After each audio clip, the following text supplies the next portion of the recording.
we have Julia, we have Tristan or Judge or Brandon, and we have Aaron and Ridley or Ridley. So these guys are all wonderful role players, and we're going to begin our session 2. First, I just want to say, guys, last week, we had a lot of power outages and stuff. God was just saying, "Hey, Rory, I'm just gonna give you a little bit of a challenge, first week challenge, but second week I think it's gonna go strong." What'd you guys think of last week? And did you get a chance to watch the recording? Yeah, I watched a bit of it. I was gonna say, if Act of God was the theme last time, I mean, hey, you delivered on your end. I'm talking about the actual God. This motherfucker said, "No, sir." No, both. God delivered and you delivered. It was good shit. I really like it. I didn't listen to it as much of it as I wanted to. I think I wish I'd gone back and listened to the raw footage one, but I'm definitely gonna check out the YouTube cut. Yeah, sounded fun. Loved hearing the spooky Godzilla effects in retrospect, especially knowing they were coming. Yeah. I thought they were great. All right. I also listened to a good chunk of the recording. Kind of once again, I'm just like, I need to speak up. I'm just so naturally quiet, it makes it hard.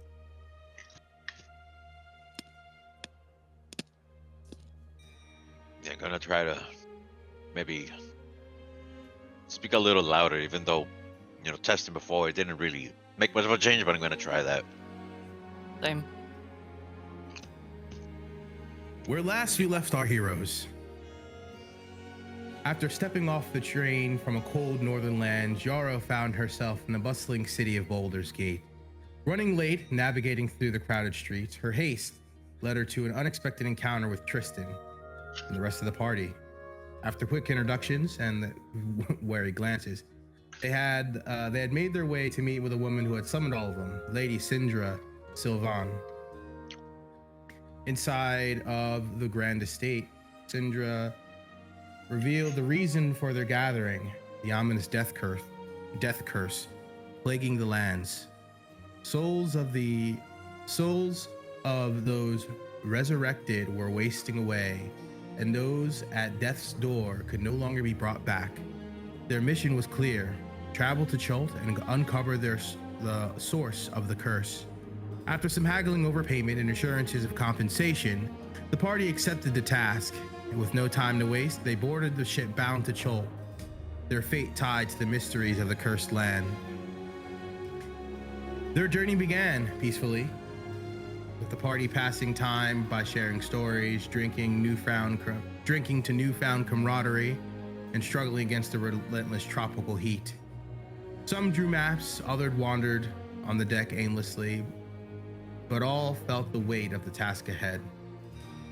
During their voyage, they encountered Zorovahn Drak, an imposing dragonborn samurai hailing from the land of Wano.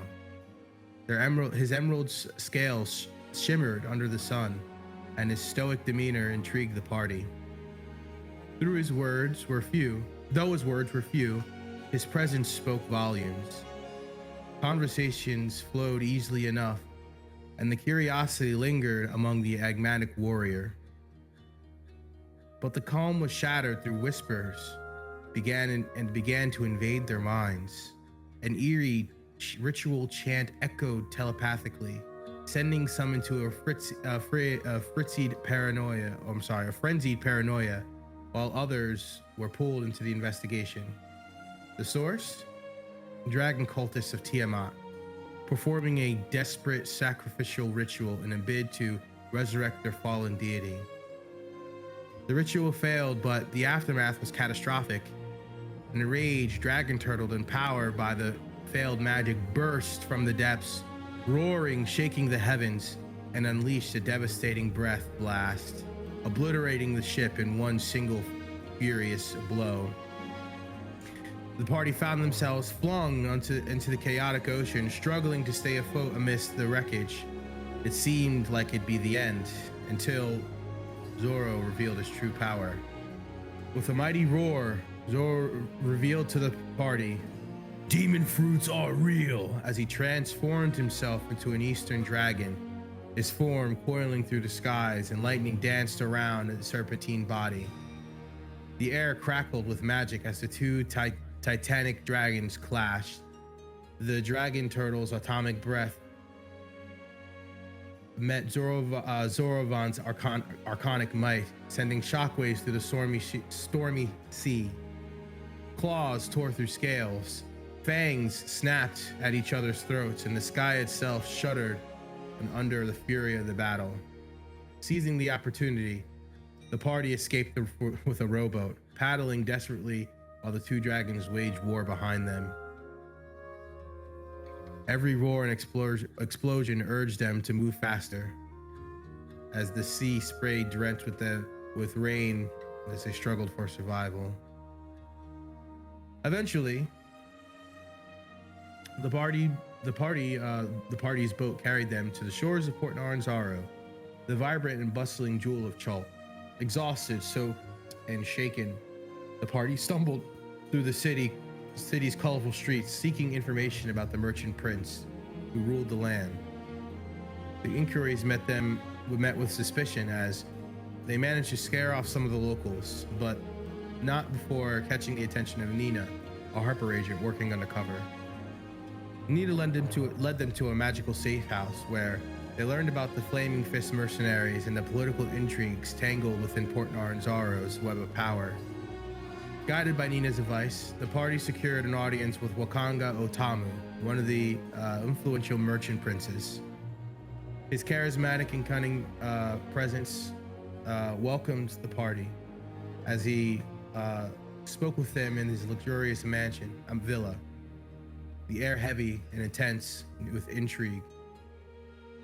With a knowing smile, he presented them a task, a debt owed, and I need capable people of collecting it. The party agreed to their next quest set in motion. Collect a debt, but from whom? At what cost? And now we stand, the party, at Wakanga Otamu's grand villa, the echoes of his lingering requests in the air. The vibrant city of Port Nyanzaru awaits them, teeming with danger and intrigue and opportunity as they take their first steps into Chult's perilous lands.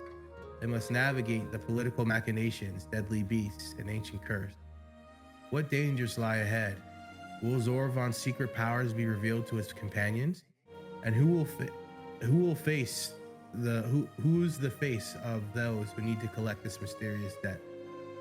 The adventures continue.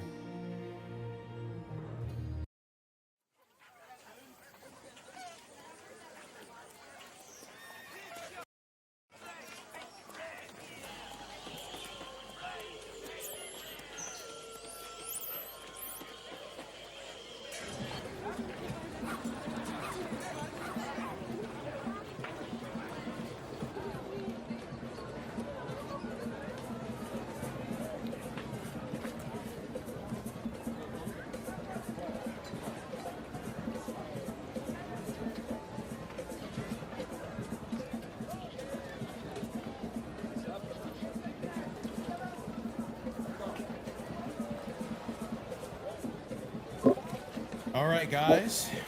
Wakanga Otamu stands in front of you. Right.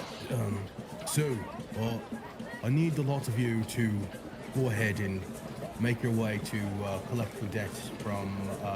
Speak with my associate down in the harbor. Her name is.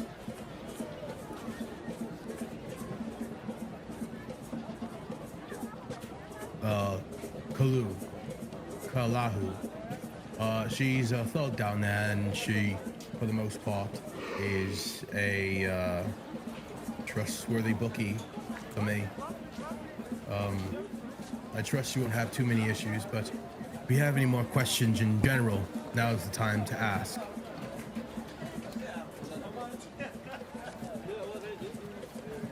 And just to be clear, we're about to go talk to the person who offered us this job. The the person who offered you the job was Wakongo. His contact is Palau and the Executioner's Run. Okay. And I gave you guys in the notes. I gave you guys like a little bit of a letter from him, basically saying what he got, what you really need, so you guys understanding what your upcoming mission was. So Tristan goes, just to be clear, this is a completely above board legal debt, right? With no hijinks, correct? That's a good question, my friend. Hijinks included. This should be somewhat legal. I'm not going to tell you it's all above board, but I will tell you this. The person who owes it is pretty strong, so no one else is going to be able to collect it, God or not. So that's why I need some capable people to take care of it for me. Alright, that complicates things, but we can make that work. So, 2 questions on my end. Does Ridley know or have heard of this contact after spending a bit of time in the docks? And then the second question he's going to ask directly is, so the person that we're trying to find, so they're strong, they're pretty strong. Tell us more about that. What kind of strong are we talking about? We talking like, and of course Ridley's thinking like, we talking tentacle strong, or like kaiju strong, or are we talking have a couple connections and like lift some weights on the weekends? I think Kala will have that answer more than anything else. She's the one who technically owes me, and that person owns them. But I think his name is Taban. He might be a gladiator or something along those sorts. I'm not too sure. I kind of try to keep my nose out of that district for obvious reasons. As he looks at, himself in his villa. Sure. I get it. All right. I guess most of our questions will be answered by the contact, I guess. Right. But I mean, in general, you guys have any questions about Schultz? Anything you want to know from me? I can help you with any of your general questions that you might need to know. Or, feel free to come back if you do have any questions. Here's a crest, and he hands you guys a crest of the Merchant Prince of Otamu. And there is no image for it right now, but you will see one eventually. But just whoever is marking down Crest of Otamu. Yaro will take it. It's kind of a small head bow. Kind of humble under her breast. Some fancy noodles. So Tristan goes, just keep it in sight, because we may need to use that for a display of authority.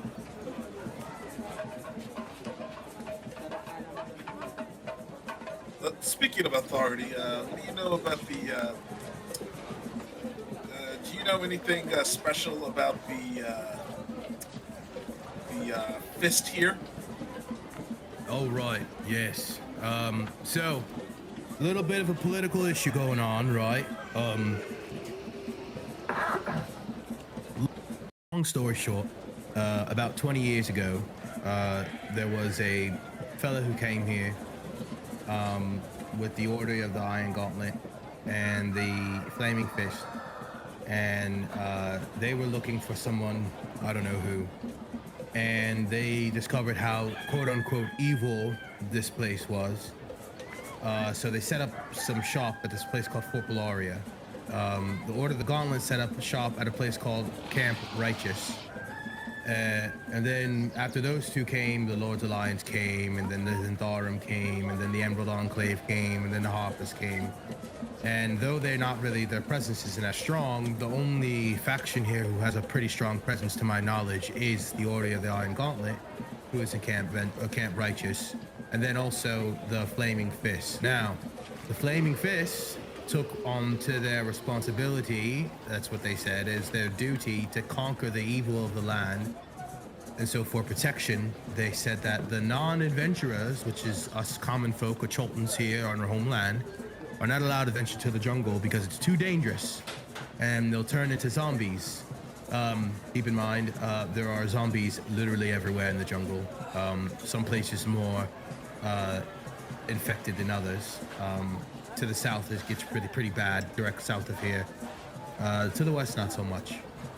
And so they are pretty much the protectors of this land, in the sense that they get to adventure into the jungle and spoil all and raid all of our ancestors' tombs and look at take all of our riches for themselves. So, okay, go ahead. Sorry. So just to go, I wonder if the mainland is aware of all of their activities, if they're reporting properly. That's a great question. I have no contact with those organizations. I run here as a merchant princes. So in that retrospect, the princes here, we all run this place together. There is no authority over Port Nyanzaru. It really is whoever has the power through the purse. So we have no political mercenary groups. There is one group in here of local Choltons who want to keep peace. And so what they do is they act as the enforcers through Port Nyanzaru, so the Flaming Fists don't have to, and they keep their buffer between the fists and the people, and so that we have our own community policing our own community. Sounds about a good idea. I've overseen a couple of foreign occupations. Well, did their little books. I can tell you, looking through their books, it never ends well. Right. Oh, so some other people in town that you might want to be aware of. Ifan Talaroa. Ifan, he does beasts, and he has some guides that he hires. Then you have Kalawa Othe. Kalawa Othe is she deals with fruits, wines, textiles, and then we have Jobal, who has mercenaries and guides. The guides are they're officially sanctioned guides in Port Nyanzaru, who are sanctioned by the Flaming Fist. Be wary of them.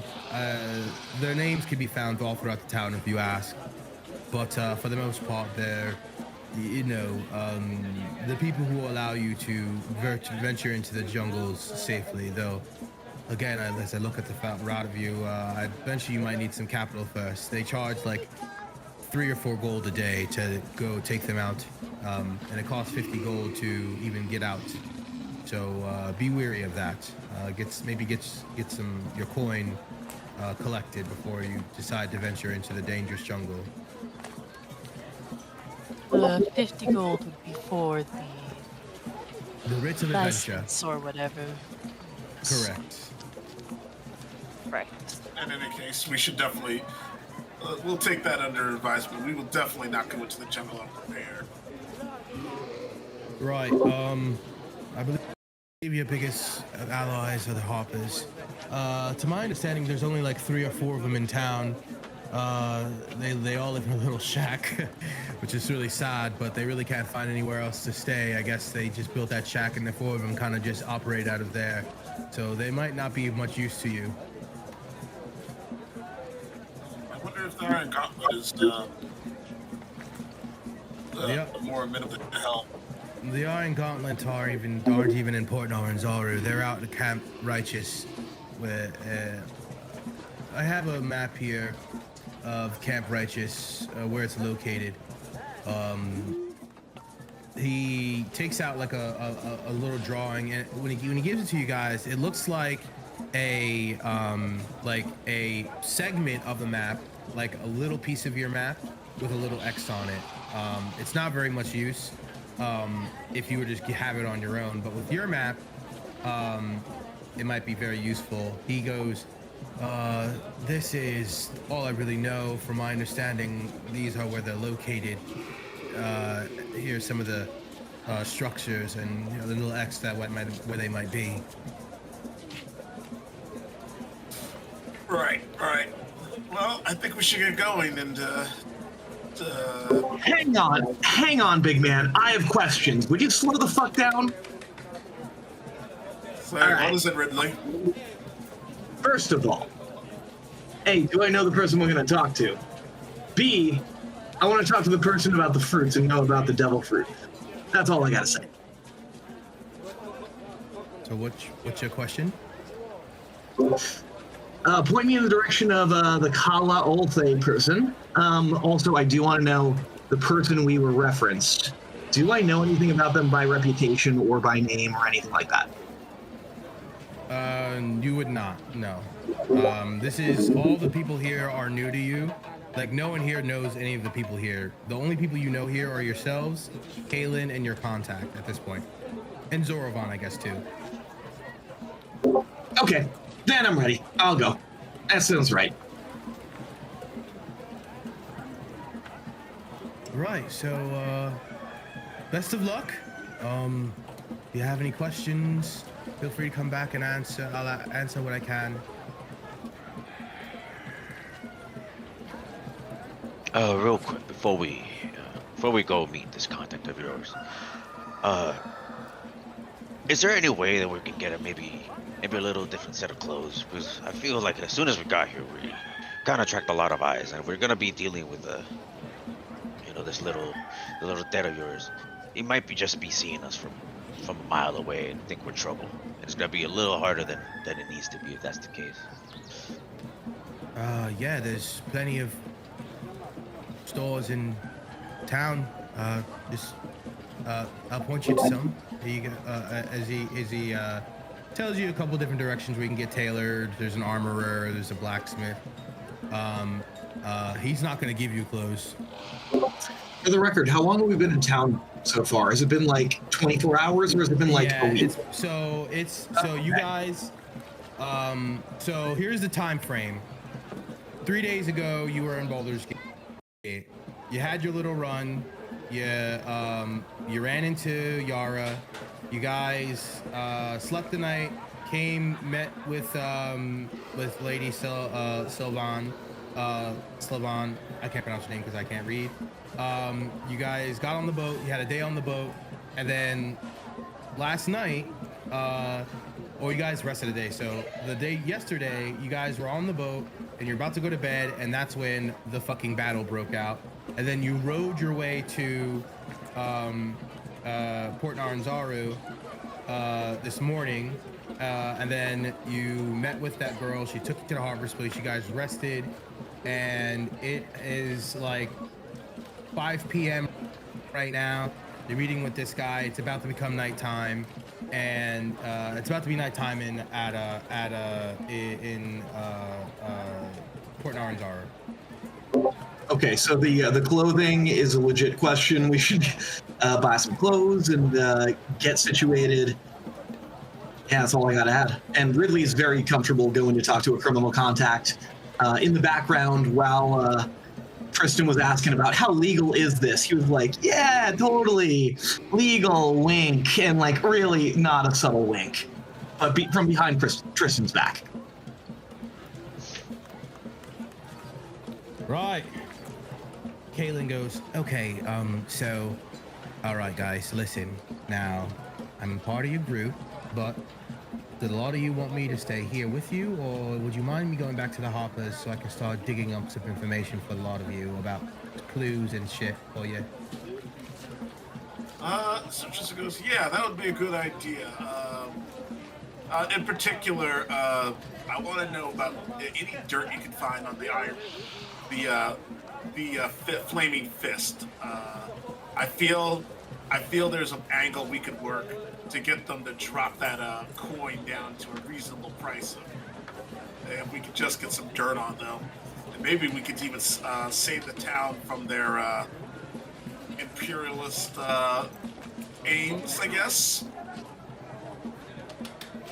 All right, sounds good. What do you guys think? Is that okay? Fine by me. If it means not wasting as much gold on simply exploring this area, then it's more than a reasonable amount of progress done. Yeah. Oh, in addition, try to dig up some information on what's going on in the Shult jungle. Don't do anything dangerous or whatever. If you can get information, good. If you can't, that's fine. Just let's focus on the immediate vicinity of the town. The Shult jungle for now, we're going to consider that off limits, and we want to limit our exposure to that, if anything, until we get properly situated. Right, so I have here, I'm gonna look up the demon fruit, obviously. And then also dirt on the flaming fist and info on the jungle, low key. Sound good? Anybody else? Yeah, I don't see an issue with any of that. I like it. Yeah, let's I know those flaming fist guys. And let's be real, nobody made them choose that name. Come on. Actually, now that I think about it, what's the Yeah, Sandarm doing? What's the Sandarm doing here anyway? I mean, obviously they have their hand in every city. They have to. But it's helpful to keep an eye on the local criminals. You never know when they come in handy. If you want, I can look into that. Like, so just think about it for a second, you guys. You know, I don't think it could hurt. Why don't you find out about the Santharu? See what they're up to. All right, will do. Ridley, best of luck. I'll try to send a little birdie your way to get you in somewhere to lead you to a place. Sounds good? Sounds great. All right. Kalen waves or bows as he walks off back to the thatch hut. A lot of you are standing in the middle of Port Nyanzaru. Real quick before we go forward, I didn't hear the name of the little small paper that was given to us, like of a location that was marked on our map. What was the name of that location? Camp Righteous. Camp Righteous. Camp Righteous.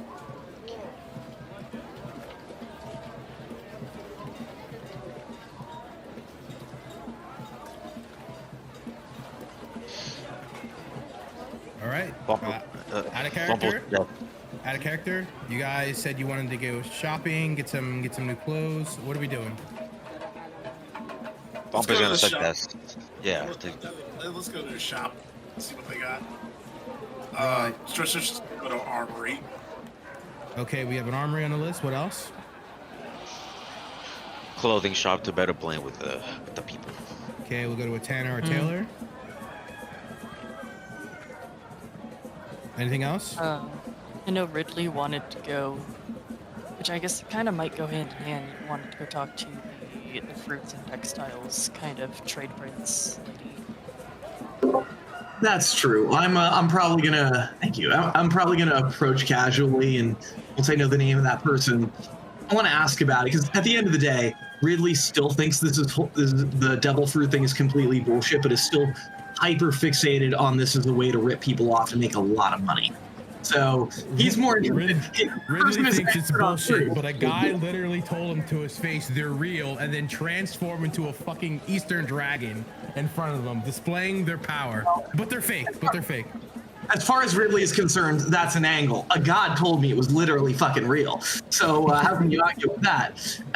Regardless, he is not expecting to find the fruit, but all he really wants, he's like, well, it'll be much easier and safer for me to find a fruit that happens to look like a dragon, a devil fruit. So that's what he's asking about. He's asking about horticulture and be like, okay, which of these kind of looks like the devil fruit? But if he happens to hear rumors, he's interested because he wants to find marks. Yeah, and there are demon fruits in this world. Demon fruits. God damn it, I'm sorry. Chaotic evil, not lawful. Yeah, Yaro's just kind of, my god, everyone with their stupid point. Anyways, it's hot. Can we please go? Let's go get a change of clothes. Speaking of which, Yara, yeah, you're like, so you have your hands are paws currently right now, right? Mostly paw. Yeah. Yeah. So More paw than hand. More paw than hand. So over the past, I would say you've been here for like a day. You're starting to notice that like your long, like you still have, as you're a snow leopard, right? Or that's the type of cat. She's a lynx. So like a long-haired lynx. Your long-haired lynx. This heat is like causing your fur to like shed, and so you're like shedding right now, like completely shedding. Your feline features are shedding, and some of your fair skin is starting to show, and because of that, you might be getting a sunburn a little bit. Oh, no doubt. You're getting sun blasted. You are a silky white snow angel in the middle of the Philippines.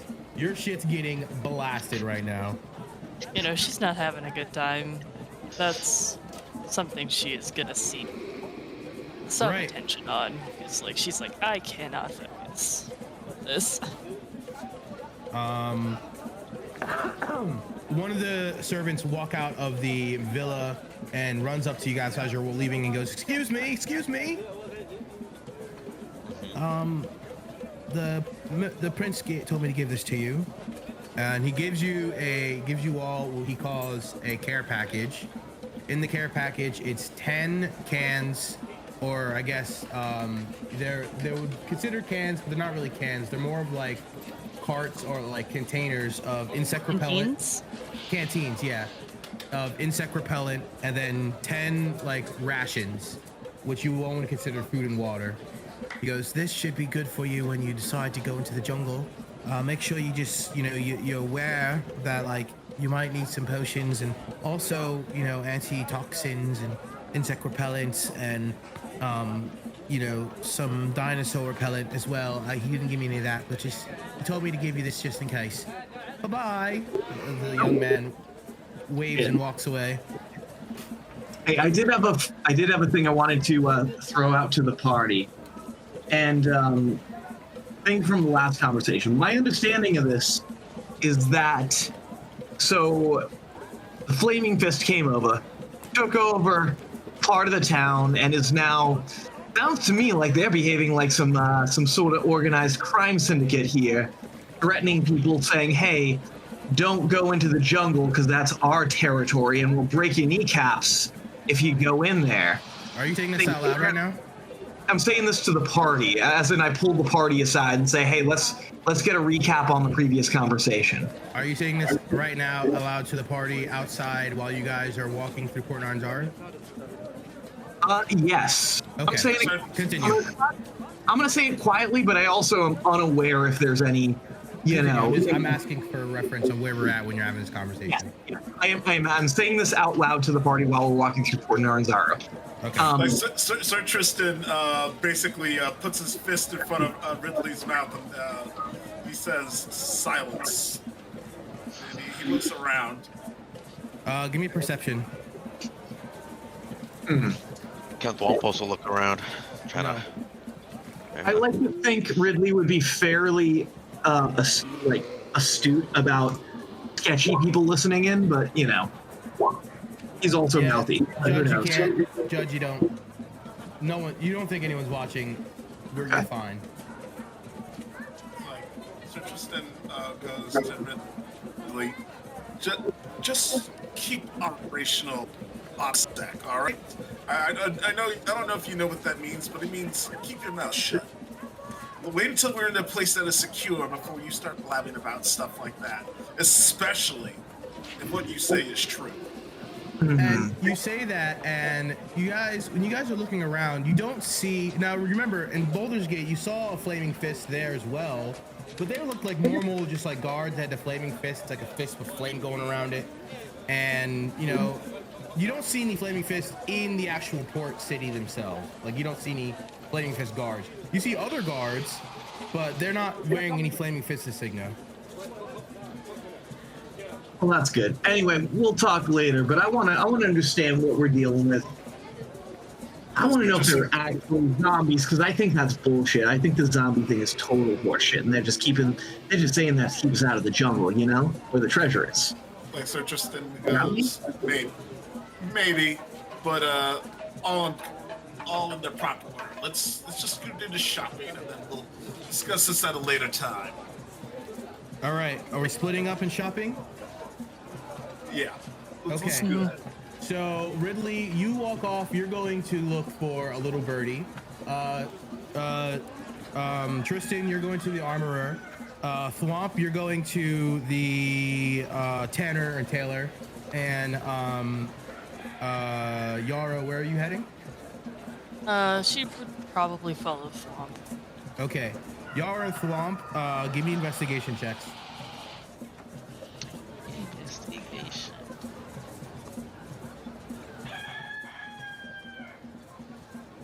7, okay. 10. You guys are having trouble talking to the people. You know, when you look around town, you see a lot of Choltons, which are just like humans who are dark skinned. You see some Tabaxi, you see some lizard folk, but everyone is for sure taken aback by a Tabaxi. And then a bird person, what the fuck? So they're having a little bit of a problem communicating with a lot of you, because a lot of the communication is more of just gawking over what you are. But you do manage to find a tanner, and the tanner has some offerings for you guys. So the tanner offers dragon hide cloak, a leather backpack, some jungle boots, leather armor, dino hides satchel. They have some Cholton leather. I'll post it in chat for you guys what they're offering.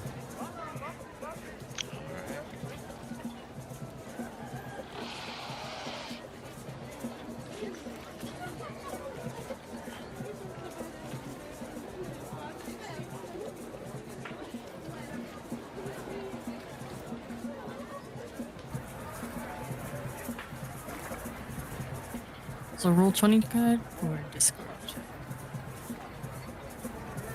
Beautiful. Thank you. Okay.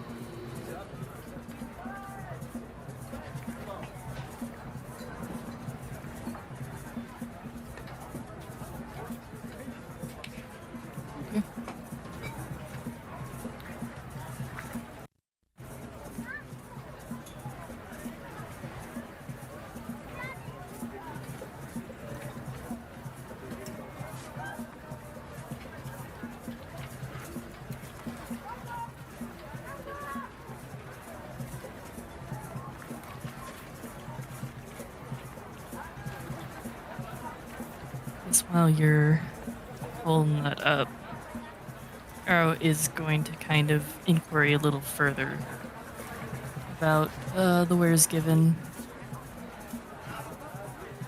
Because once again, she's kind of wiping her brow. She's a little red from sun exposure and the heat. He's gonna look at them. This is great and all, but which is the lightest, the coolest?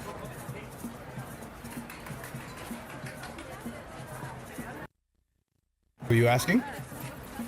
She's asking like what sets of the armor are the lightest and like least warm. So you want the I really hope you're not asking for like what is the most armor with the least amount of cloth? Like, you know, fucking Final Fantasy style.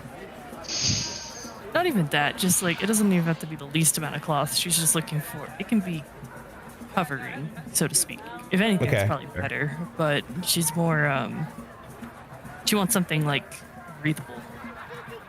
It's girl's sweating. Okay. She's in winter wear in the middle of a jungle city. Yeah, I feel you. I feel for you. All right. So you go to the tanner. They have this for you. So you have the leather armor repair, some bracers, some dinosaur hide cloak. They say for the most part, if you want something light, you should probably just get like the leather armor. And the leather armor basically covers all your vitals, essentially. If you want something a little bit more heavier, they have dinosaur leather armor. And you can think of dinosaur leather armor that was like studded leather.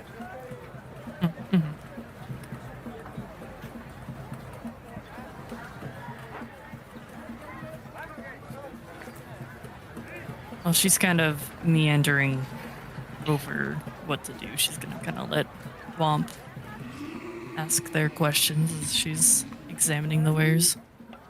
Okay, it's in notes. You guys have it. Out of character and everything. Are these supposed to be armor or like clothing? This is what they're offering. They're offering dinosaur hide cloak, a leather backpack, jungle boots, armor repair, custom leather armor, satchel, water skin, bracers, some tools, and then a journal.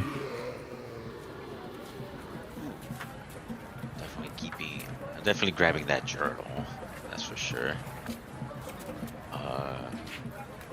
Journal. I'd imagine my water skin broke. We got punted out of the boat. So definitely a leather water skin.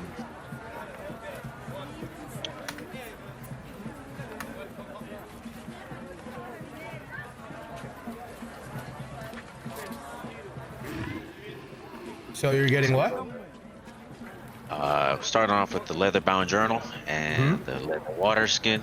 Some basic essentials for myself.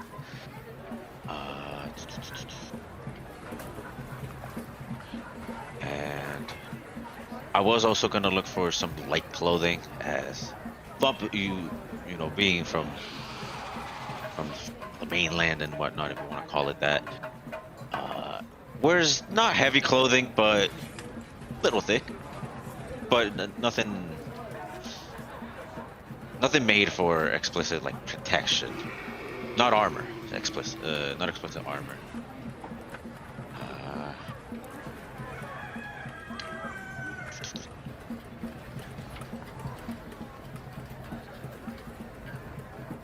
Would the dinosaur hide cloak count as armor or no?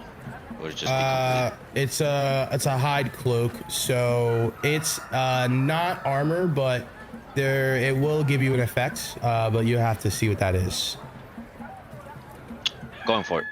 Yeah, it'll be the water skin, the journal, and the hide cloak, the dinosaur hide cloak. Okay, go ahead and add those to your sheet. So that's 23, so 25 gold pieces. 25 gold pieces. And then you can just add those to your notes, and then I will get you what they do during the break. All right. How about for you? Yaro's definitely going to take up the offer of local armor and something that's more suited for the weather here. So You want a custom fit? She'll do a custom fit. Mm-hmm. Okay. 25. Estimating if she'd grab the cloak too. There's only one cloak. I'm sorry. Okay, never mind then. Yeah. That's okay. The cloak's Perfect. Cloak's gone. They Makes bought my the cloak. decision easy. Yeah. Sorry, you took too long. That's fine. She will pick up also the water skin and grab a backpack. Okay.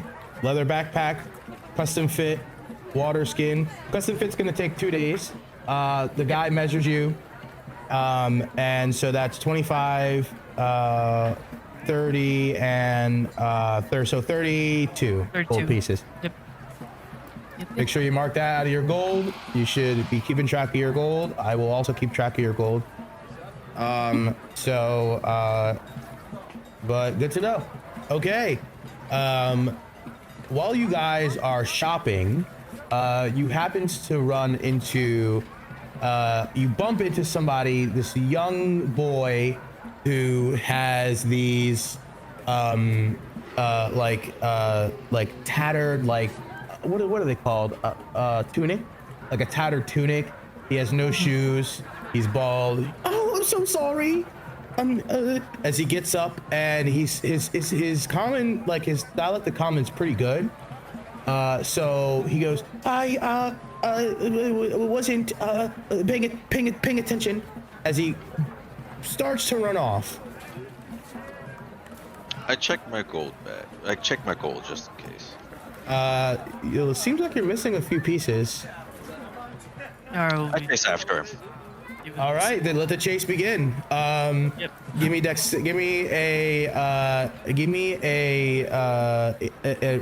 an investigation to see if you can keep track of him, and then also give me acrobatics or athletics of your choice. All right. Investigation. 6. Acrobatics. God damn it! What are my rolls today? Yo, this kid is tricky. He dodges, boom, boom, boom, boom, boom. You fucking lost him. How about you, Yara? So you said investigation Mm-hmm. and athletics or athletics. Mm-hmm. Okay.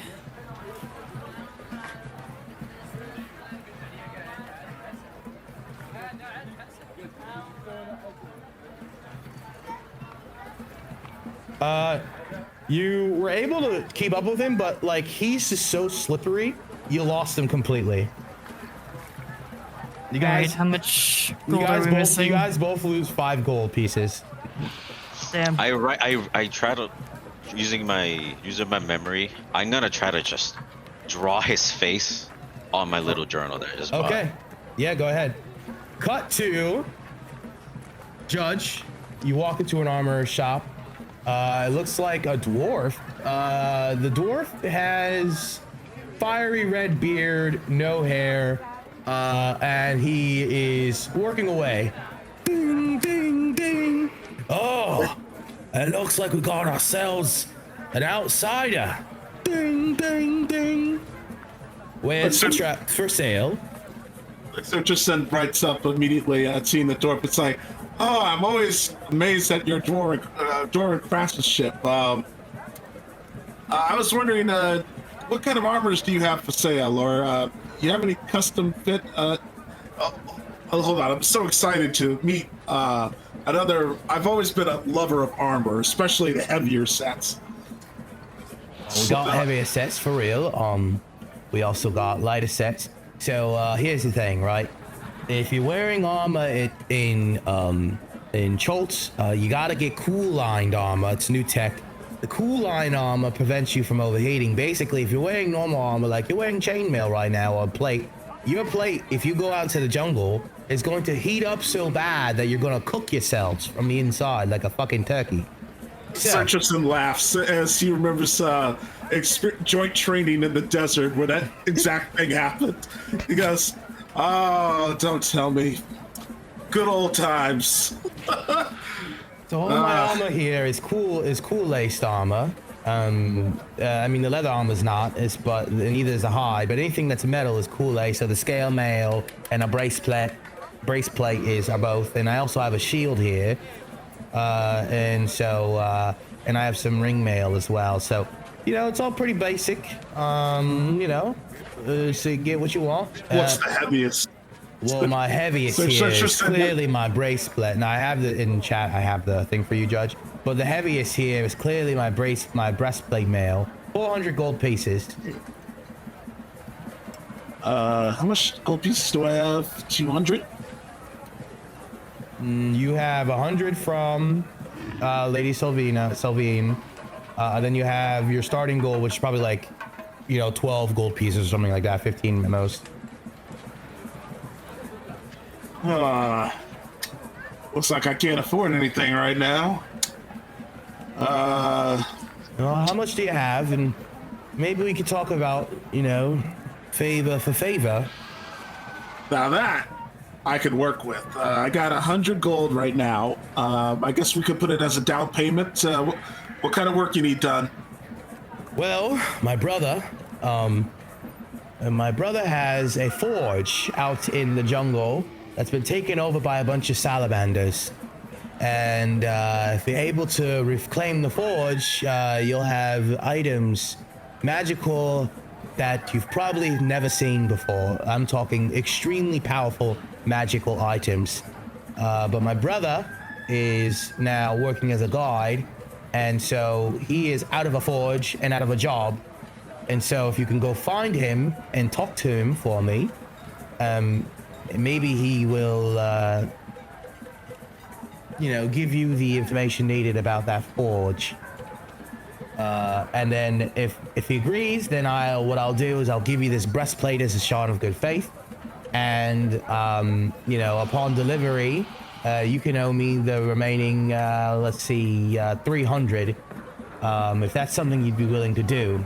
Or with 100 gold pieces, I can get you this scale mail right here and a shield, and you'll be on your way. Let's see. I'm always a fan of delayed gratification. What's your brother's name? I'll get the name to you during the break. And since it is 2:55, let us start. Let us take a 10-minute break. And we are back.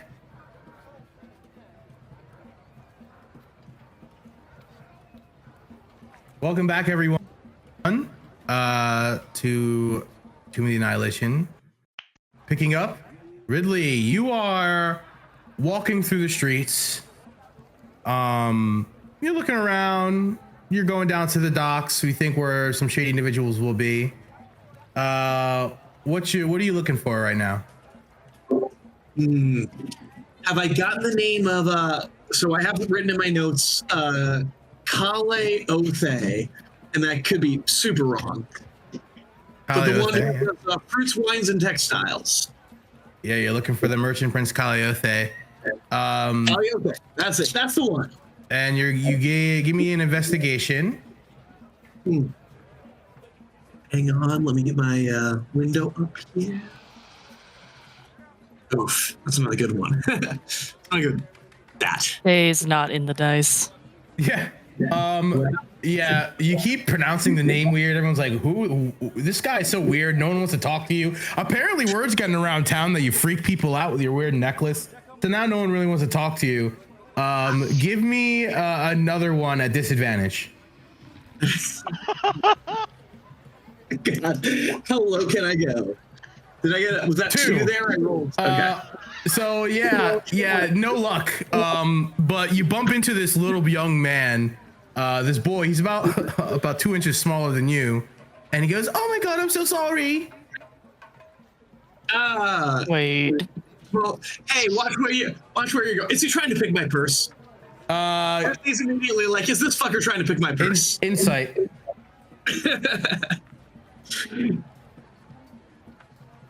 Insight. Yeah. And he almost just did too. You're pretty quick, because you're a criminal. So he definitely just tried to. All right.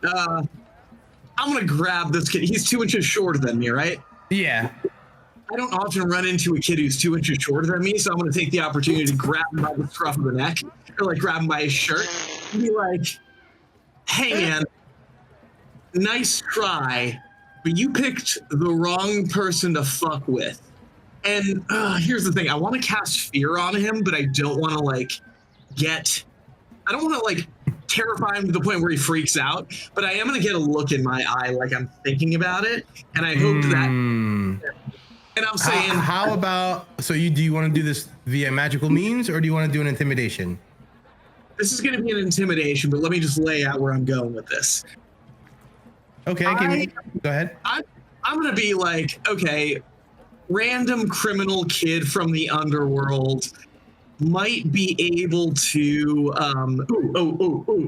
never mind. Okay, new plan. I'm gonna grab this kid by the scruff of his shirt and be like, I know I look like easy pickings, but I'm not the person to mess with. And then I'm going to speak into his head, don't even try, with my scary psychic abilities. But then I am trying to be like, I'm willing to forgive your indiscretion here, but I need to know who you work for because they seem like the type of person I want to talk to. All right, give me that in character. Let's do it. All right. You grab him by the scruff. Grab him by the scruff. And I say, look, my friend, I know I look like I'm new to this country and easy pickings. And then I'm going to speak into his head. But I am the wrong person to mess with. And then I'm going to say, but you're in luck because I feel merciful today. All I need to know is a little bit of information, specifically who runs things around here and how do I find them. So I would like to give you. And if you tell me that, I will let you be, and we will never speak of this again. Okay, so not quite advantage, but I will lower the DC. Give me an intimidation. He's extremely afraid.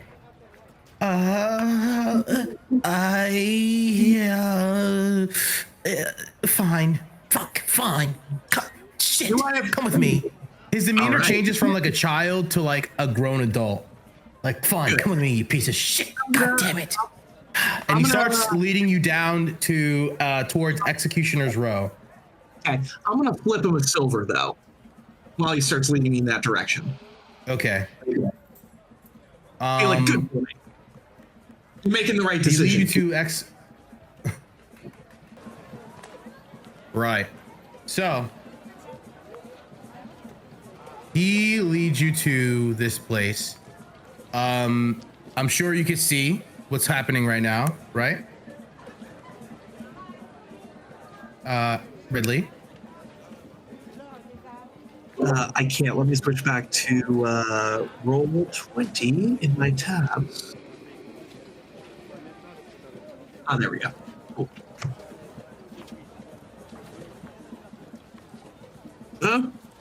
What is going on here? Okay. Yeah, yeah. So you see a bunch of people, Ridley, actually, looking around, there seems to be a mix between like really rough looking people and normal looking people.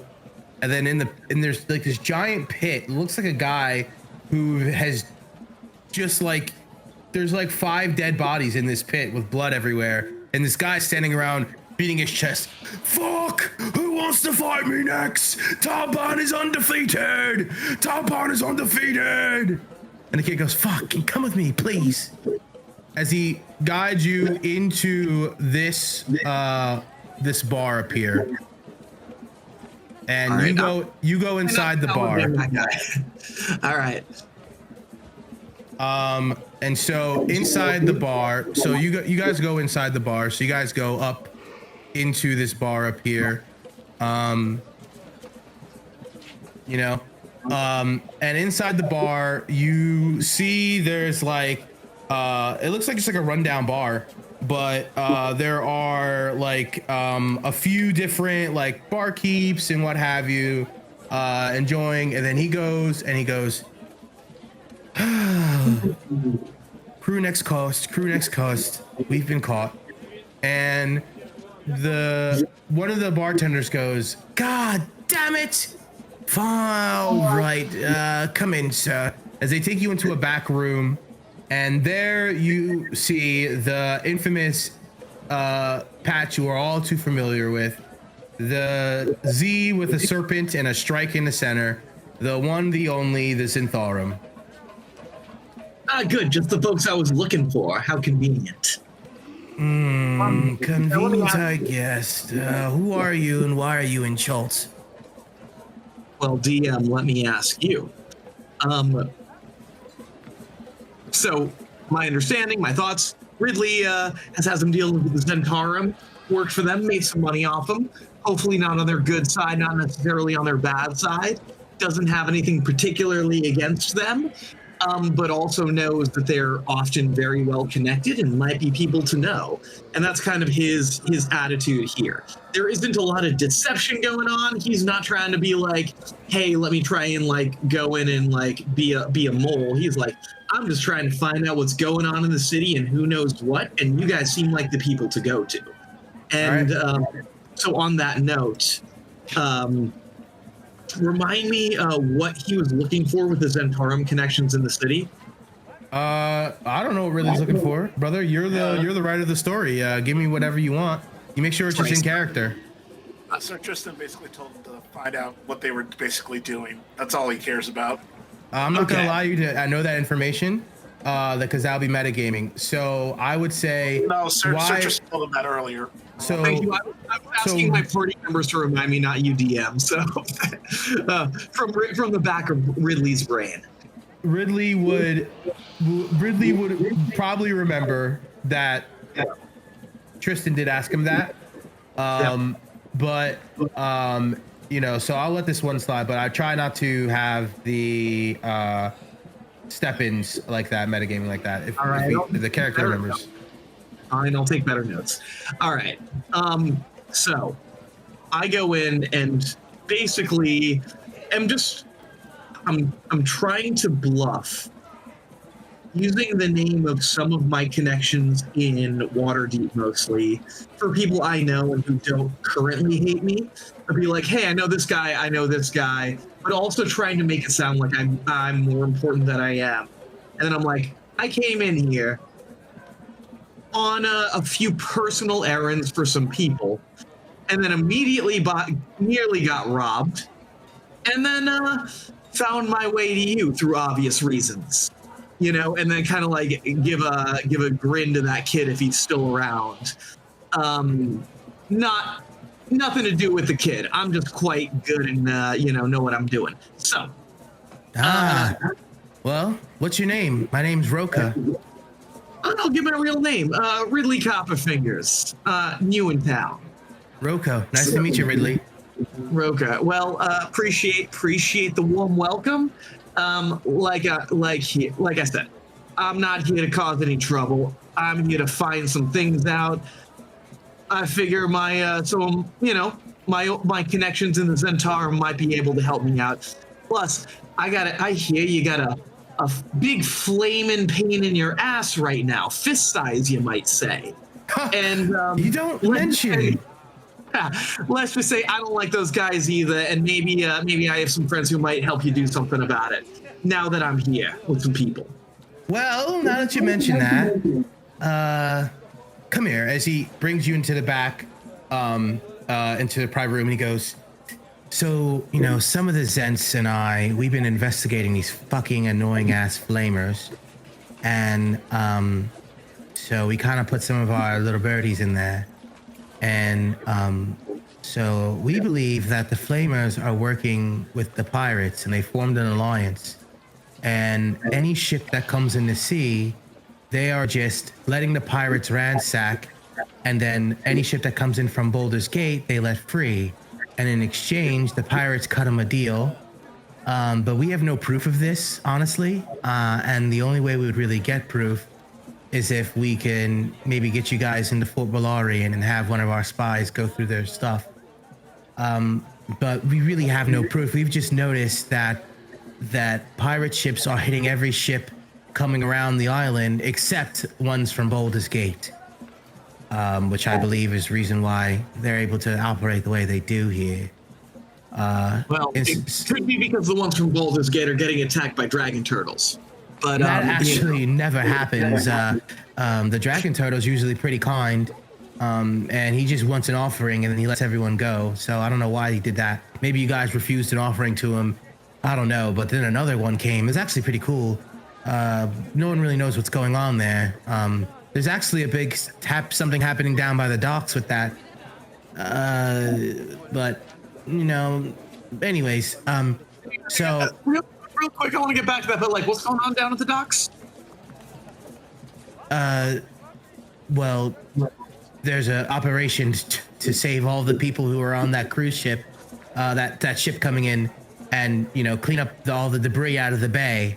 And so they're doing an escort, not an escort, a clean retrieval mission, and basically sending small ships out to clean up the bay. You don't say. Good to know. That could have come about a day early, in my opinion, but don't worry about that. Anyway, we were talking about the Flaming Fist. They're letting in. Sounds like they have a very selective smuggling operation, maybe. And well, we have no proof. We only have our suspicions through our little birdies. I'm willing to give you guys 50 gold pieces if you're able to find me some proof, and I'm willing to give you 500 gold pieces if you can give me some, like, a confession or something where we find something that can really stick, and we can now blackmail these fucking losers. And out of curiosity, okay, I was gonna ask, do you have like authorities you can go to who can shut them down? Are they pretty well embedded, and you're just talking straight, the normal tactics, or are you gonna go to the authorities? Like, do you have those sorts of ins out of curiosity? Well, we're using this for blackmail. We're not ones to really go to authorities. However, here in the Zents here don't really have contact with the mainland, because all of our fucking spies that keep going over on Baldur's Gate get killed or no longer to be heard from. All right. Well, good to know. Hey, man. Well, I think we might want to work together. I have some people I might be able to put on it. No promises. We have a few other pretty well-paying missions and high-priority missions from some higher-up people, but hey, I'm not going to step aside and let you take all the brunt. I'm willing to help you out if I can. How's that sound? All right, we'll come back. This offer still stands. When you're free, just be careful not to mention the Flaming Fist in public too much. They have spies as well. All right. And I guess their spies are countering our spies. It's very annoying. I see. I feel like I had one more question. So the whole thing with them and the zombies, they say they're trying to... It's pretty bad. Be careful. Honestly, there is some zombie duty you could do if you go up to Fort Bellaria, and you get they offer you some some work as a zombie basically patrol, and you basically patrol the outskirts of Port Nyanzaru, and over the night you just kill zombies as they come into the town, and they pay 50 gold a night to do that. And then they also have another thing up there. I forget. Maybe you go up there and talk to them. They're pretty friendly to adventurers, so they're not going to be like, I guess aggressive towards you or anything. All right. Good to know. I'll let my friends know. And you guys have been around here longer than I have. I know about the death curse, so to speak. Anything else I should know that you think I should know, and you think I should transfer up the chain to my people higher up in the Zents? If you can get contact with the Zents, let them know that we need some support. All of our communication's been cut off. We can't get to contact with anyone. Oh, okay. One final question. Other than this corruption, who actually runs shit in the city? Who's in charge? Like, who's really in charge here? The merchant princes, for the most part. They all have their power and with their pull, and then the organizations work with whoever merchant prince they work with. And we're talking, it's just like a bunch of random rich kids who happen to have a lot of sway? Those are the people who run the things around here, huh?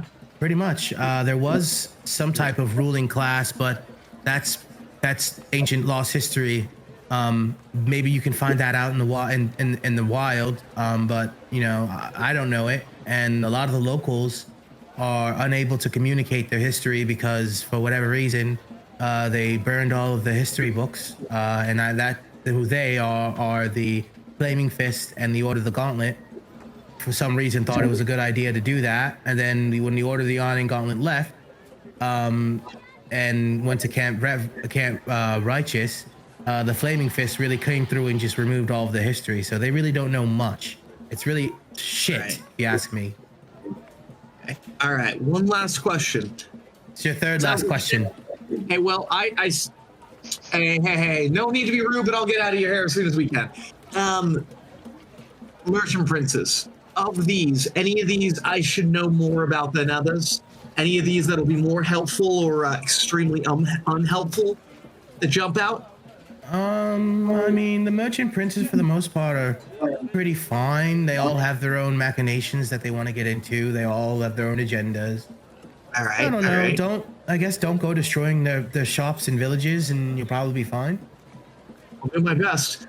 All right. Well, you gentlemen have been most helpful. I'll come back with some of that information, and maybe we'll fist some of those flamers right back. Ah?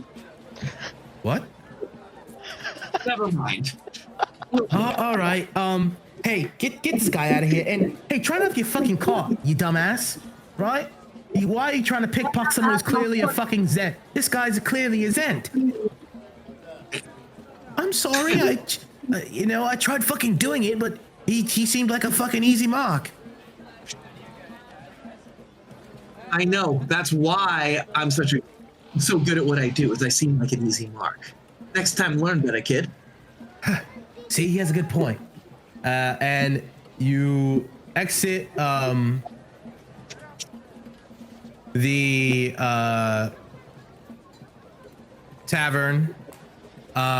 So some time has passed. The lot of you meet actually back at the hut.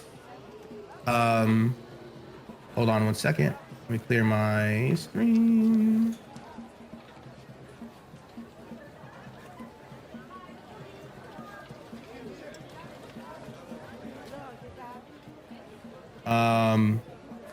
You guys, a lot of you guys meet back up. Swamp and Yarrow, you guys have your stories. Tristan, you guys have your story. And you guys essentially all meet. Kalen is outside the thatch hut. He's like, hello guys. Hey, nice seeing you. Anything good happened while you guys were out? So Tristan goes, I found a lead on where I can get some cool lined armor. New technology, apparently. It would have been handy in my little deserts expeditions. I mean, I'm mentally ignoring the heat right now, but it would be wonderful to have armor so I don't have to do that mental exercise. Yeah, Sir Tristan is hot. He's just mentally ignoring it. Like, he's putting up a brave face, but he's actually, he's actually pretty hot. Thom brings it up, going, I don't know how you're not cooking in that, Sir Tristan goes, oh, by no means don't mistake my calm demeanor and the lack of sweat on my brow as me not cooking. I am most certainly cooking. Yarrow kind of laughs a little bit to herself. Try having patches of fur. Guys, Yarrow is fucking, if you could see a cat sweat, you're seeing it right now. She is dripping bullets, and as she's dripping bullets, like as she touches her hands, like fur is just coming off. As she touches her face, fur is just coming off. She is just molding right now, just straight shredding, like shedding her coat. Thom goes, do you want to wear my older coat, my other cloak? Maybe it'll help. You look like you're absolutely dying right now. I will take whatever. I hand her like my old black coat. Like, here, it's fine if you shed it. Don't matter. Take out a feather. See. Yeah, she'll trade out her cloak for that one. While she's still waiting on her armor from the leatherworker. Oh, Thwomp will put on the dinosaur cloak, by the way. So as you put on the dinosaur cloak, Thwomp, you get a cooling sensation come over you as you are, it feels like you're in like 70 degrees, like really nice.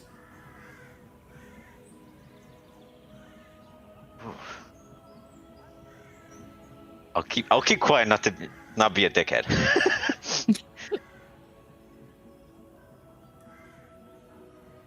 So that is a dinosaur cloak of cooling, and basically it has no attunement. It's just you put it on and it regulates the temperature to 70 degrees, kind of like a tiny hut, but without all the other cool shit. Neat.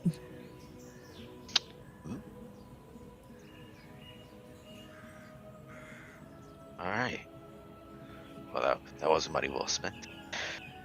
But sorry, we're outside of getting this new cloak.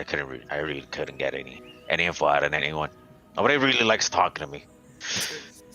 Yeah, and some runts stole some of our gold. So just Oh yeah, I drew his face. Look, I don't know if you see him. Yeah, you see the face, Ridley. It's the exact kid that you saw earlier. Ah, he got you. Nice. What do you mean he? You know this kid? Sparrow narrows her eyes immediately at Ridley. Like, pick your next words very carefully.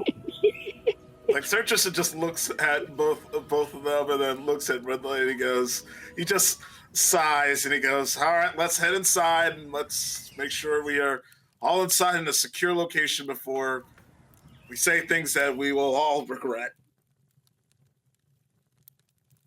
You guys head inside the magical thatch hut as you're back in the library. You head to your quarters within the library. And you guys are what looks, it's just like, you think of like a conference room, right? You know, when you look around, the library has no windows. And so, but all of the design, like everything, if you're familiar with, looks like this would be like, this looks like a library you'd find in Neverwinter. Like the aesthetic and everything. And think of it like so right now you guys are in like a conference room. In like a meeting room in Neverwinter. It kind of feels like this whole place feels like a Neverwinter library, or a Neverwinter Harper's Tower. But the tower's inverted, so it goes downward, so it's kind of weird. Very magical, obviously. So you guys are having your discussions. Sir Tristan looks around the area and he goes, I know I'm being paranoid, and I know this is a safe location, but I'm just going to do a quick check around before we talk about anything completely serious. Tristan, you can try. You're going to do it at disadvantage, but give me Arcana. All right.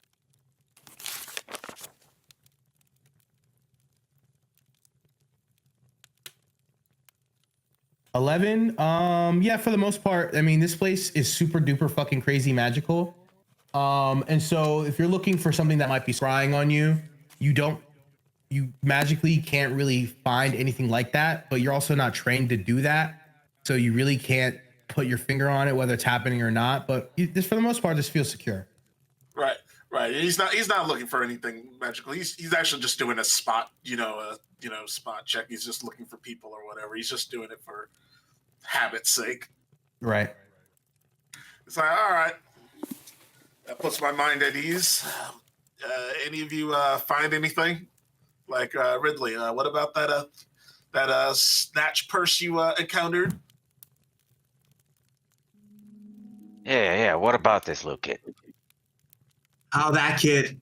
They just run a tight operation here. You know, they're very thorough down in the docks, and if you don't watch yourself, they'll catch your purse.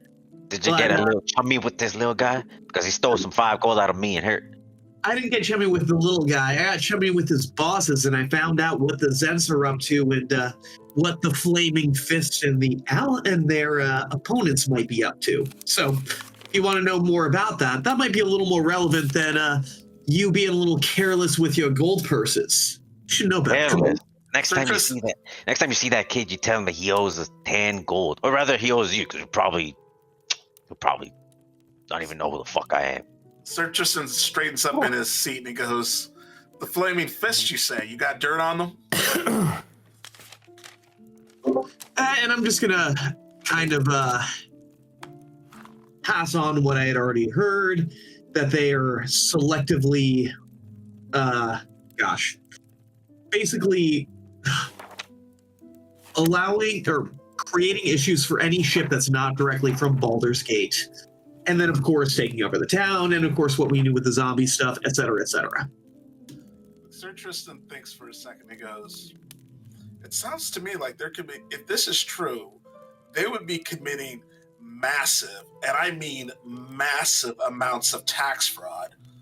Like to the point where if High Command figured it out, they could be executed for the amount of money they're literally stealing.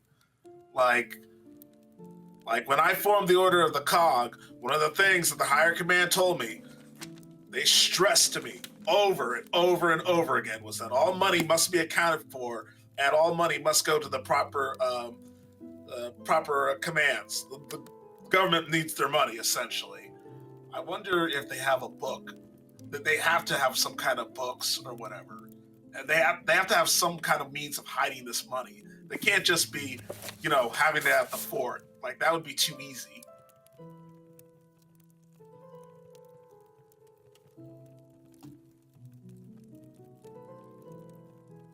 I mean, to be fair, we did get a really nice offer of gold if we can prove some of this corruption. I heard 50 gold for documents, 500 gold if we can, say, get a confession out of somebody to a point where it sticks.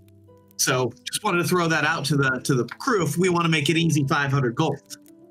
You guys hear a knock at the door. Hello? Can I come in? Come in. In walks Kaylin and Nina. Hey guys, it's me, Nina. Nice seeing a lot of you again. How is everyone doing? And behind him is Kaylin, who looks completely smitten at this point. He is cool as a cucumber. Hey guys, what's up? Hey guys. As he sits down, he just like nonchalant, dreadhead sits down. Yeah, what's up, guys? Hey guys, we just got back. Me and him had a little study session and it went pretty well. And we wanted to get some information to you guys, but what are you guys up to? So Tristan goes, well, we may have found an in on how the Flaming Fists are, basically they're corrupt as hell. And the Syntharum believes that, according to Ridley here, that the pirates and the Fists are working together, and they're basically strong-arming anybody that is not coming directly from Baldur's Gate. I mean, that would make sense. And in the process, they're probably committing massive amounts of tax fraud as well. That's a pretty damning accusation. I'm sure you're going to need proof of that. It's like Sir Tristan goes, I don't think I have any authority here, because I would probably, if I did, I'd order an audit of their books effective immediately. I mean, you're Tristan. What faction are you a part? I'm sorry, I'm not familiar with you. So Tristan goes, oh yeah, that's right. I am the commander of the Order of the Cog, which is a subsection of the Order of the Gauntlet. Oh, much like the Flaming Fist are. Yes, effectively. If you see the road crews with their little tiny contraptions, I'm not familiar with artificers and their contraptions, but they have these little, rock mixers or whatever with some newfangled, what is it called? What do they call it? Guns? Flintlocks? That's them. That's us, essentially. I formed that unit. Well, I'm not familiar. I haven't been to mainland in like over a decade. Oh, well, I mean, that's cool. If you're part of the Gauntlet, I mean, they do have something over at Camp Vengeance. Camp Righteous, you might want to get a guide and head out to Camp Righteous and maybe speak to some of the Gauntlet members there. But, don't do that right away, to be honest. But they might have some info for you. Yeah, I mean, that's a pretty damning, honestly, I don't really know how to handle this information, because if that being true, that would mean that I would need to now report this to Harper's, and then the Harper's are going to send somebody to the mainland, and then that's going to cause a lot of disruption without proof. So if you can get me proof, I can send this to the mainland. And Derek and Kaylin comes in and he goes, babe, don't even worry about it. We're going to find proof for you, no problem. Shit, we can go to Fort Valorian right now if we want. Right, guys? So Tristan shakes his head and he goes, I don't know if going out into the jungle is a good idea given our limited supplies. I mean, yes, some of us are equipped, but not all of us are equipped yet. And then you say that, and Nina goes, "Oh no! Fort Pelorian's not in the jungle. It's actually north. You follow the coastline, like the beach, all the way north to the fort up there. And you could just walk up there if you want, or you could take a boat, or you could swim. Or I guess if you guys like to swim, and go up there, and that's where most adventurers go when they're ready to set out into the jungle. But yeah, I mean, that's all I got. So I just want to tell you guys, so we were doing a little digging, and this young man right here showed me some cool things that you can do with this plant right here. And she looks at a plant, and the plant is like, it has like a green stem with a bright blue bulb, like super bright blue. If you guys are out in the wild and you happen to see these, please bring them back. They are able to be made into pretty potent healing potions, according to Kalen here. He was able to make 3 of them so far, just from one plant. This guy's a fucking genius. And Kalen goes, "Nah, babe, that was all you. You kind of just inspired me to do whatever. Like, to be honest, I even didn't really think about it till I saw your face. It kind of just made me do something special. I don't know what it was." And she goes, "Oh my God, thank you so much." And like, she comes over and like sits on his lap, and she gives you guys 3 healing potions on the table. Actually, we're gonna go. You guys have fun with or whatever. And like, she like grabs his hand, and like he like stands up, and those who are aware, Kalen's like bricked the fuck up right now, and they run off. So Tristan goes, reminds me of those 2 lovebirds back at the Order of the Cogs laboratory. Love what?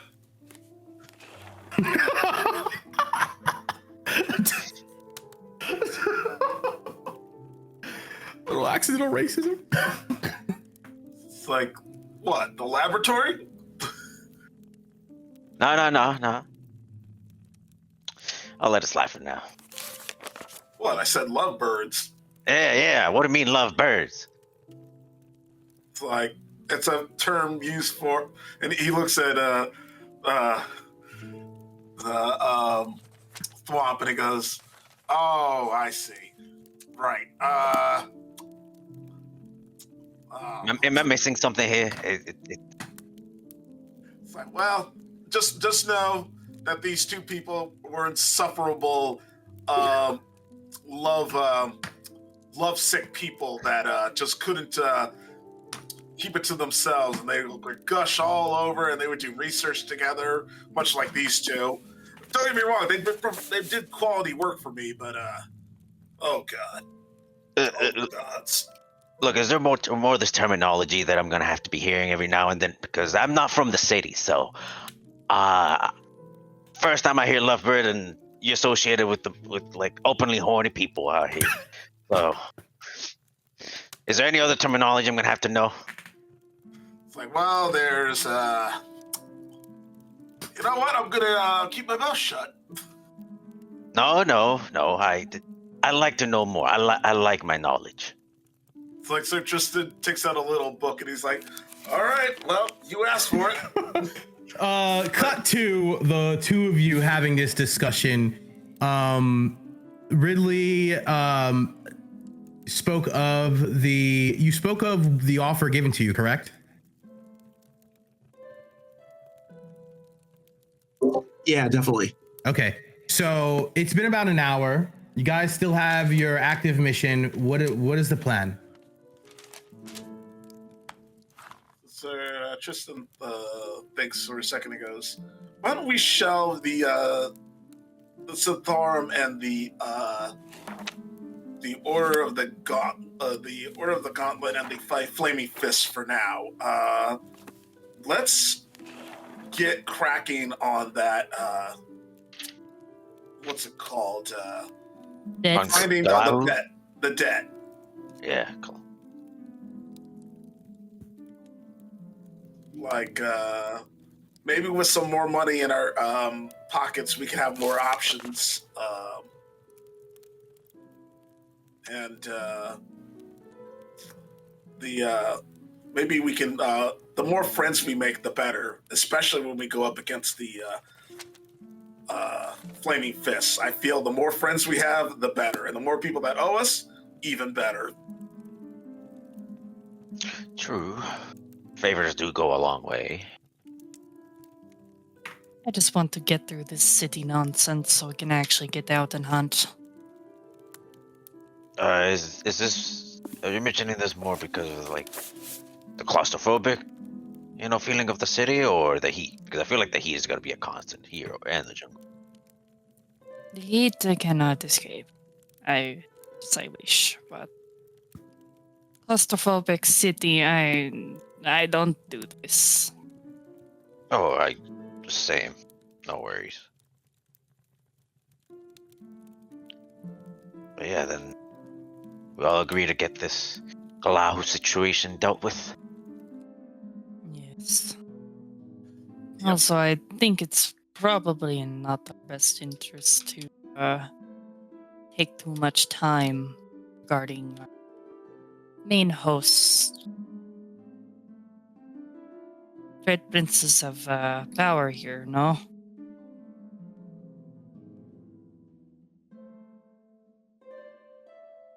True. Well, but we can't. We already used the day to get prepared for anything like this, so no point in regretting it. Let's just get this done. Yeah, so right now it's like 9 p.m.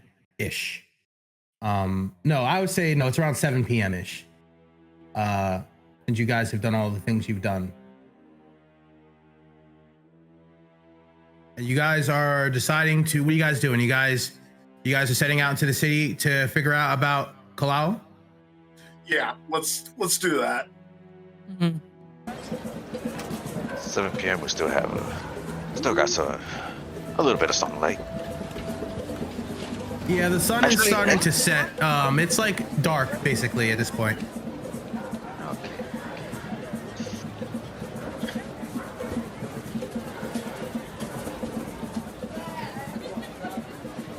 Like I said, let's just get this over with.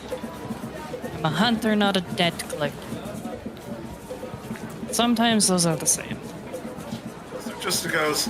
Sometimes being a paladin does mean collecting debts, but not all the time. Well, actually, it usually involves legal tax dodging. That's where the debts usually come from when I deal with them. But let's get this over with.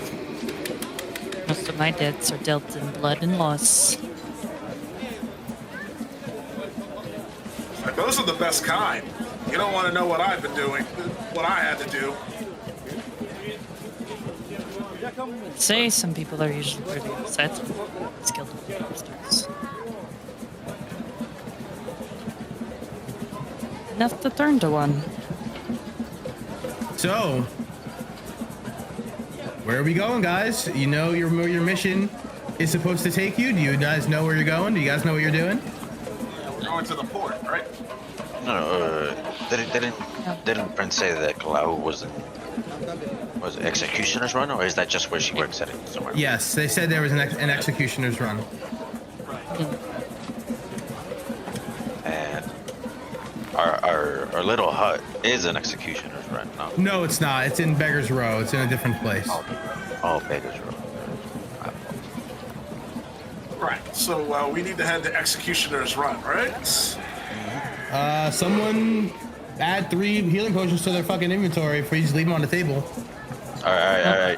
I did. Okay. What's the? You guys, so Ridley, are you gonna help your party out or?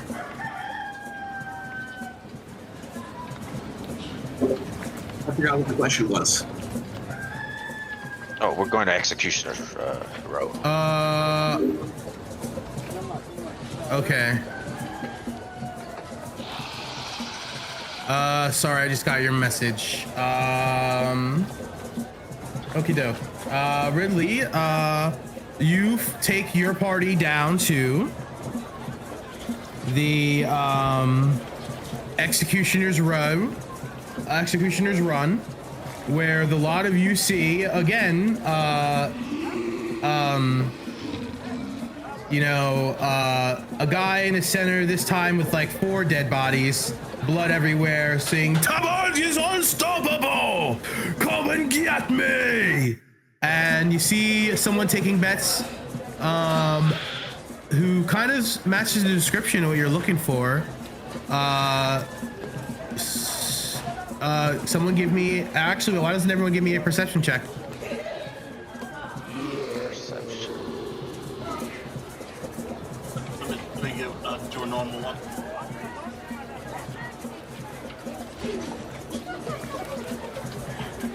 Wow. 2 nat ones. I love that for us.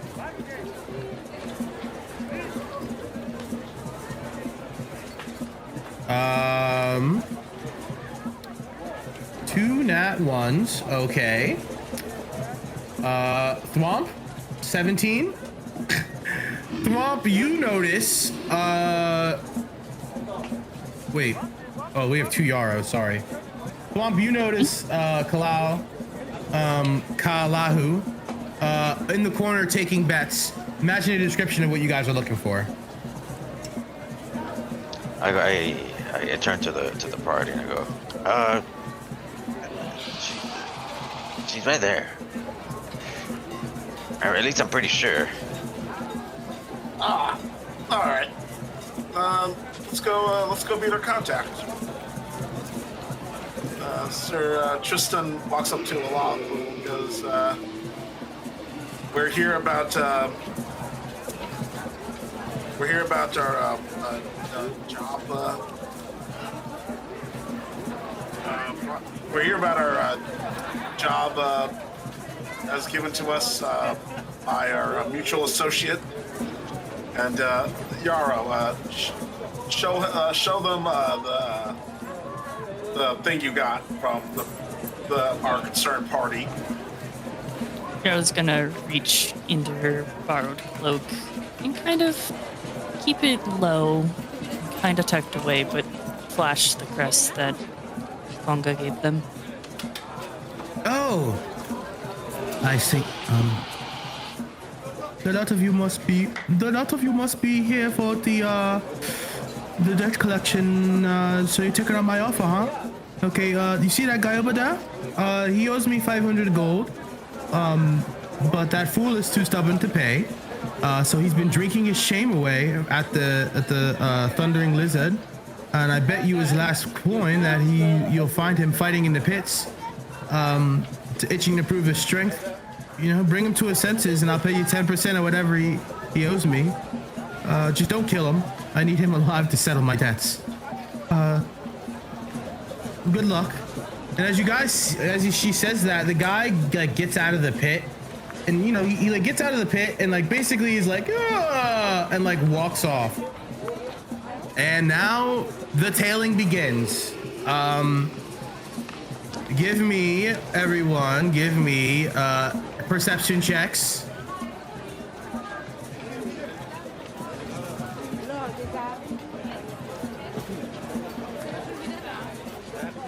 Wonderful.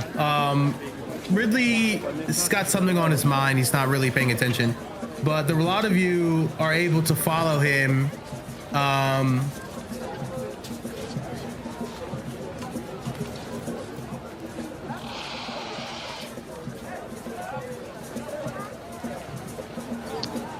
Real quick, this guy that we're trailing is the same guy that had like 5 corpses. Yes, dead in a pit, going, "I'm unstoppable." Yeah, that guy. Okay.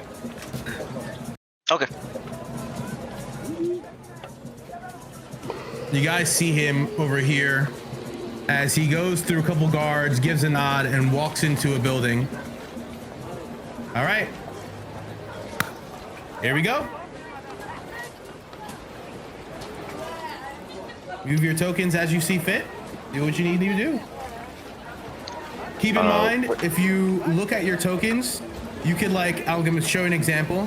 You can like walk by certain things and like you could see into windows.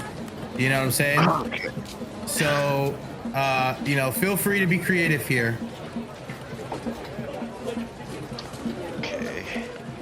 You guys basically see like a large building that looks like a large tavern with 4 guards standing in front of it. Feel free to walk around as you see fit. Does Sir Tristan know what the guards' affiliation is, or do they just look nondescript? They looked like nondescripts, like guards that are hired, not necessarily of the town. Okay. So they're Private guards. private. Okay. Sir Tristan goes private goons, huh? Let's not antagonize them until we have to. I mean, we could just say that we're trying to get drunk off our asses. Like Sir Tristan goes, I don't know if that's a good idea just yet. We don't know what kind of establishment this is. It could be a private party or something. Invitation only. I mean, if it comes down to it, it could be worth a try. Not the best sweet talker around town, that's for goddamn sure. I'll leave that up to you. Like, Sir Tristan decides to go to one of the windows and listen in, see if he can hear anything. What's going on inside? All right, give me a perception.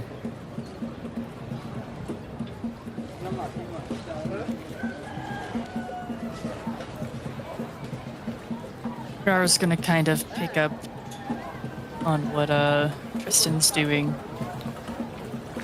She knows she's kind of similar to Thwomp. She's not much of a talker. So loitering by the window, go over to the side perhaps, and kind of try to do the same. Yeah, Past the guards. You guys are nonchalantly walking past the guards, I guess. Tristan, you saw the gladiator, you saw the Taban walking towards the stairs.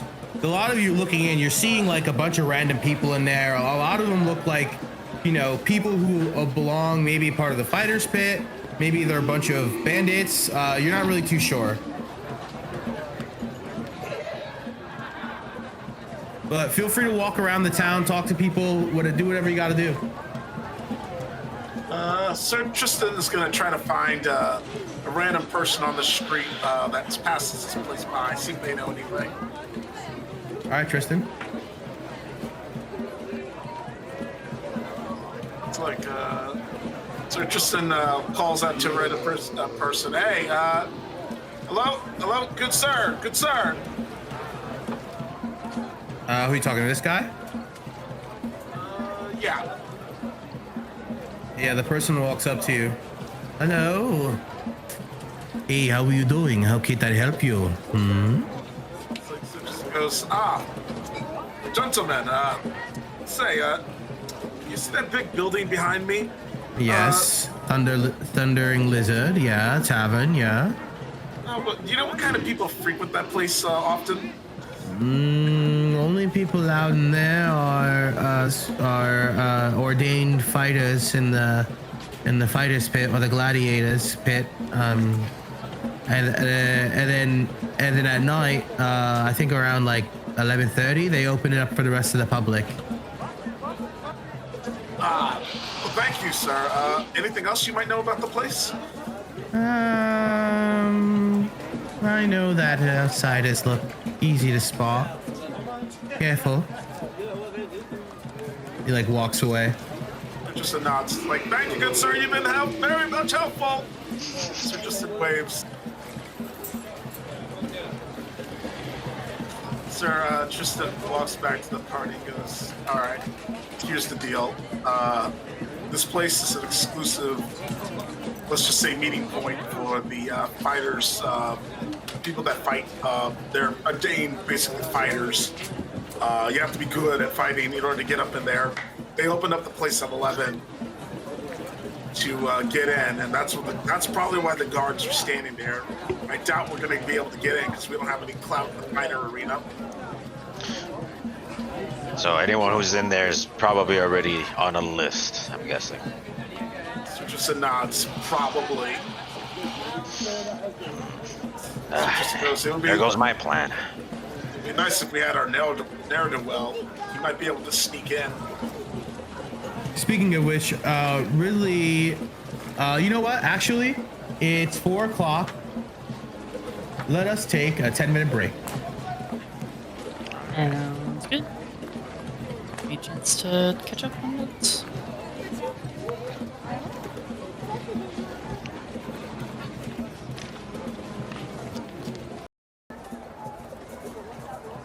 Check, check, check. Toasty! Check back. Everyone, please, who's participating. Aaron, you're good. You don't have to worry about it. All right, guys. And we are back. All right, team. The world is yours.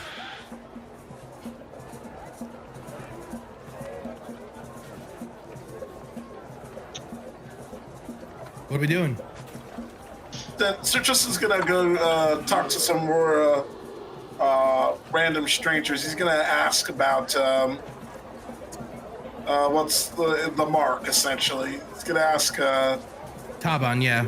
Taban if anybody knows about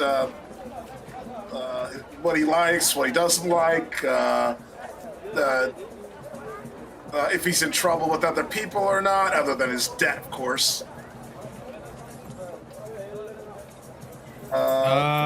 Okay. So you're asking around. Give it to me in character. Let's do it.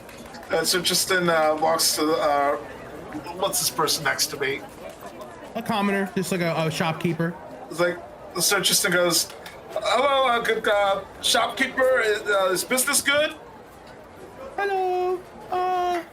Business is okay. What can I do for you? So Justin takes out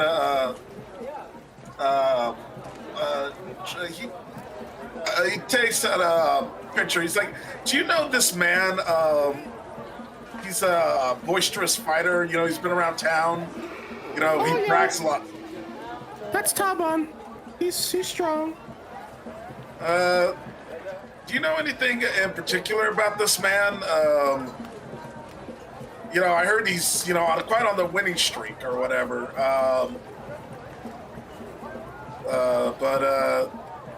Is everything above board with this man?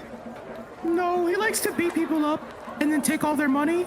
Sometimes he goes to the fight pit and then he likes to beat up people, then kill them and take all their money. He'll take on anyone. He'll take as many people on as once as he wants. No one likes to fight him.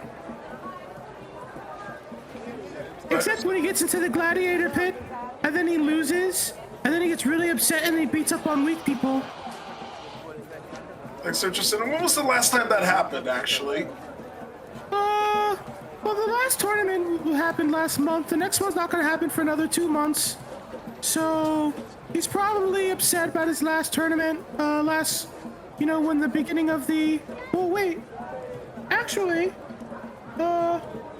worm season's about to start, so maybe next month is the next one. Usually they have it at the beginning of each season. Ah, I see. Anybody he's particularly in trouble with, other than the fact that he's, embarrassing himself when he loses? I don't know. He seems to be upset, and he likes to drink in there. And then he comes out, and then he goes down to the executioner's run, and then he finds people who look tough, I guess, and then beats up on them. It's really sad. My friend got beat up by him, and then he lost his arm. Oh, I'm really sorry to hear that. Mm-hmm. Well, you've been most helpful, good shopkeeper. I hope business, You want to buy some fruit? I'm sure. You've done me a solid. How much is the fruit here? This is exotic bananas. These are 2 silver a bundle. You know what? I'll take, what else you got? Is it just bananas? Here's some peaches. here's some apples. I can give you this whole bundle for 1 gold. You know what? I'll take you up on the offer. 1 gold. You've done me a Thank you great so service. much. Oh my goodness, thank you. She's like ecstatic. She's like, I can close for the day. And like goes back and like shuts down her shop and like run and like gleefully like walks off. You did that woman a solid. Well, She essentially went to a fruit stand and bought all the fruit for the day. It's like Sir Tristan goes, all right, what am I going to do with all this fruit? Sir Tristan, you guys see Tristan walking around with like arms full of fruit, like, and not too long, and not too longer. You actually see Kalen like walking up. He has like fucking hickeys, like, bro. He has like hickeys on his neck. He's like walking up like, hey, yo guys, hey, what up? I actually ran into Ridley, wasn't feeling good or whatever, so he's going back to the thatch to stand in the, you know, whatever, you know what I'm saying? Hey guys, hey, what's up guys? Like Sir Tristan goes, how gentlemanly. You Give him a banana. Like Sir Tristan points to his neck. He's like, you got something a little here. You might have gone bit. It's a burn mark. It's a burn mark. Oh my goodness, I can't believe that happened. Oh Lord, oh my goodness. Let me get some of this alloy. And it like rubs, it like goes and like gets this like, it looks like a healing salve. And he takes the healing salve and rubs it on his skin. And it looks like it starts to like almost like instantly like heal up the skin. Fucking, they got some crazy fucking plants here, I tell you. They do some cool shit. So just goes, speaking of which, I got a bunch of these. So you want an apple? Or whatever this is? Sure. And he like takes down his like satchel and like opens the satchel. Like, you can put some of that fruit in here if you need me to carry it. So just goes, that would be much appreciated. So you put in like 8 pounds of fucking apples and like peaches and like bananas. His satchel's huge at this point. He's like lugging it over his back. Oh, right. So what are a lot of you guys doing, huh? So just goes, well, our mark for our job is in that building over there behind us.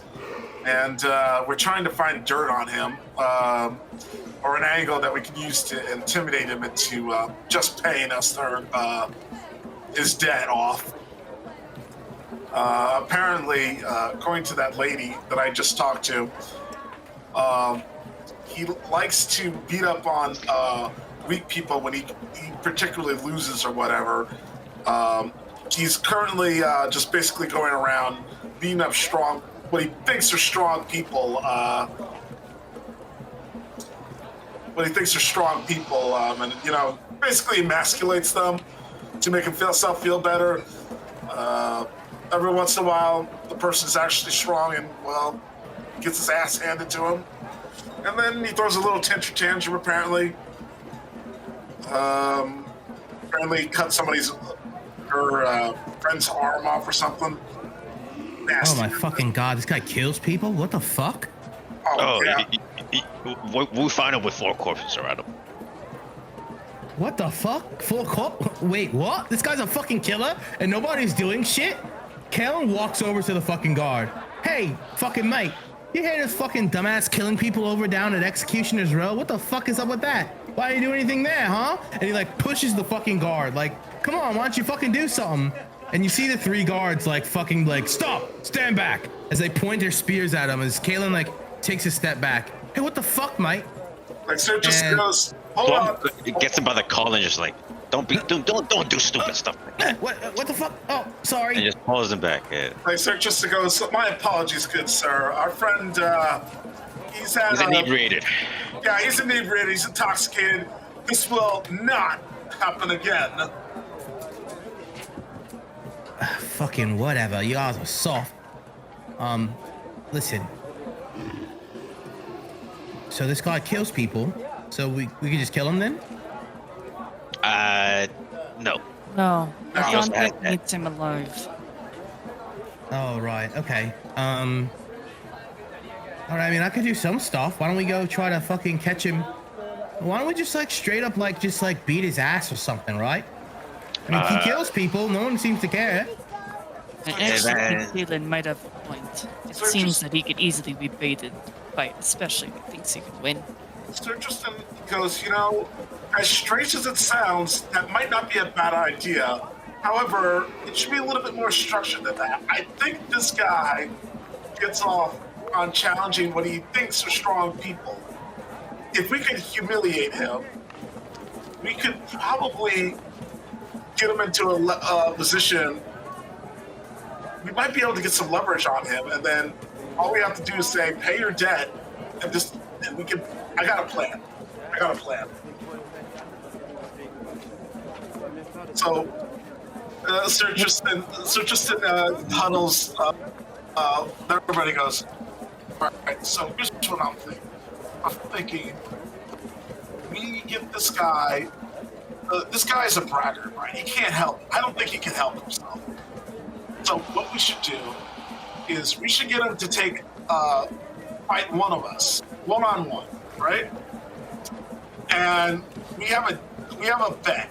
I think this man might be able to might want to bet or whatever.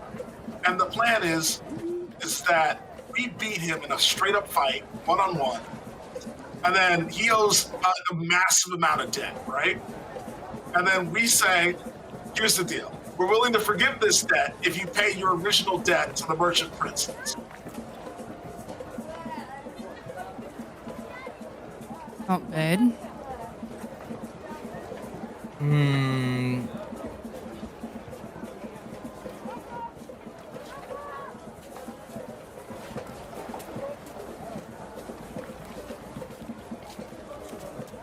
Well, I mean, is he a mano type guy? I don't fucking know.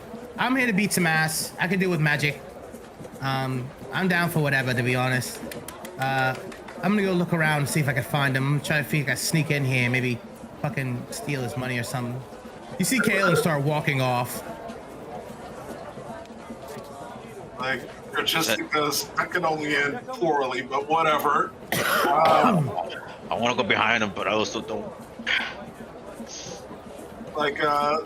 Sir Tristan goes, I think this man has a reputation he wants to cultivate. If that reputation is threatened, we might be able to get him to take my plan into consideration.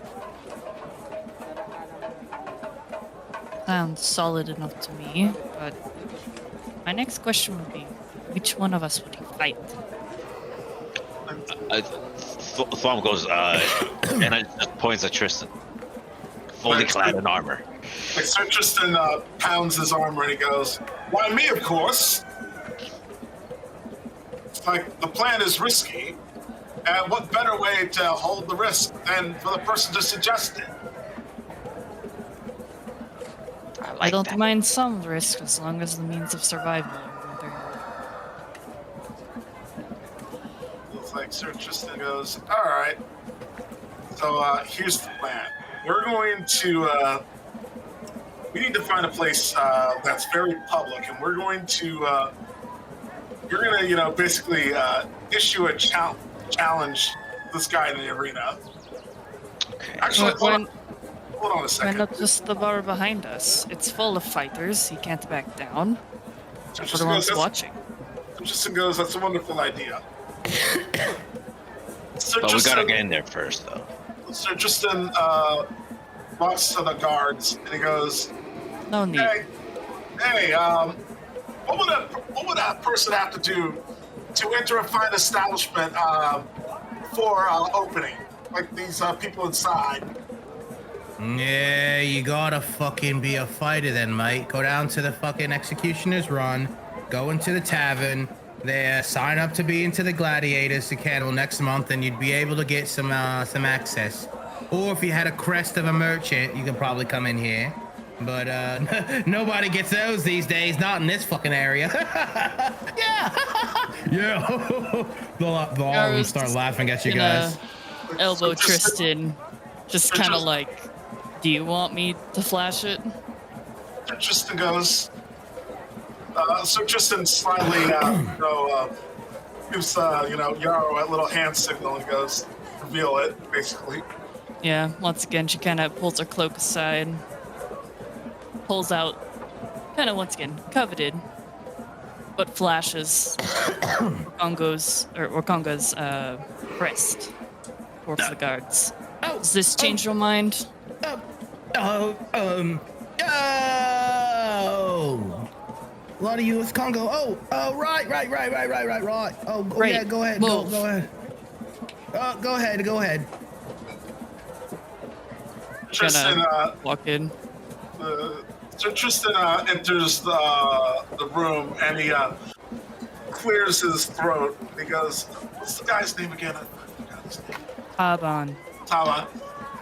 It's like, Sir Tristan goes, "Where's Taban?"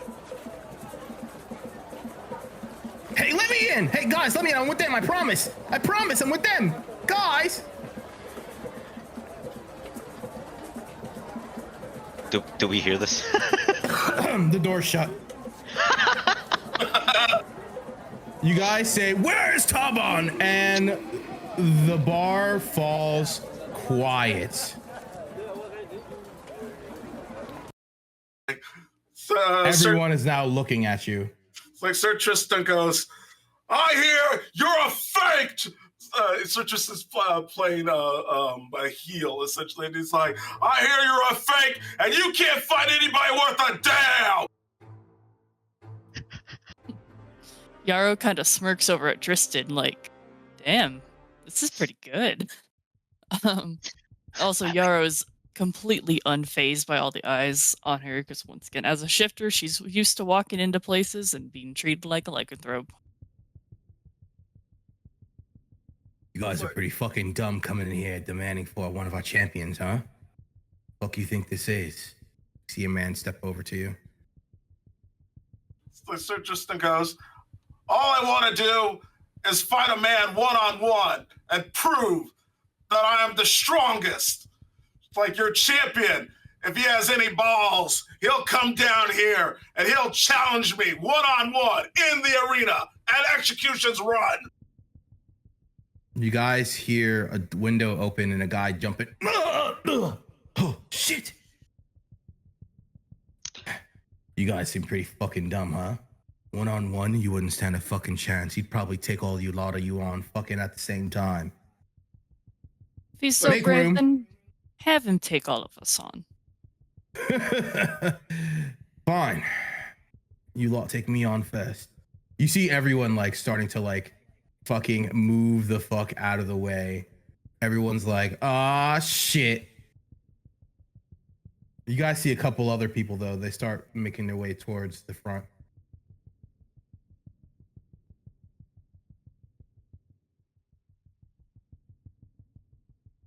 This is what you guys want to do, huh? You guys are serious? So Tristan goes, "I was born serious." Everyone roll initiative.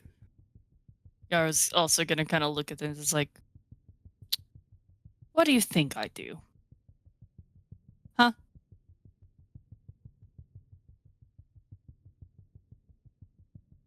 Vamp is just like looking at the chandelier. That's a real interesting chandelier.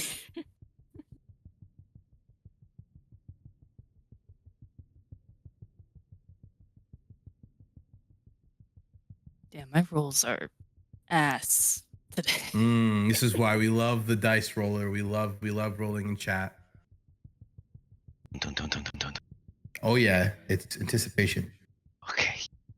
Yeah, you're getting hit with some. This is all mental right now. I'm hitting you with. Why sound is so important. Right. All right, boys. Get up.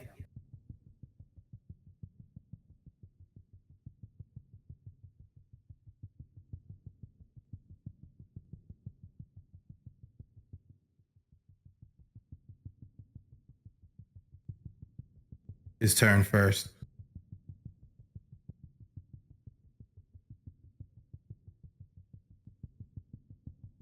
Thug runs up to. Hold on.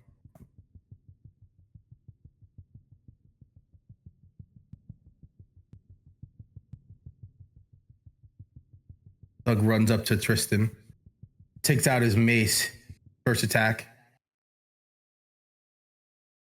6 misses. Second attack. 23 hits. 5 bludgeoning damage. Thwomp.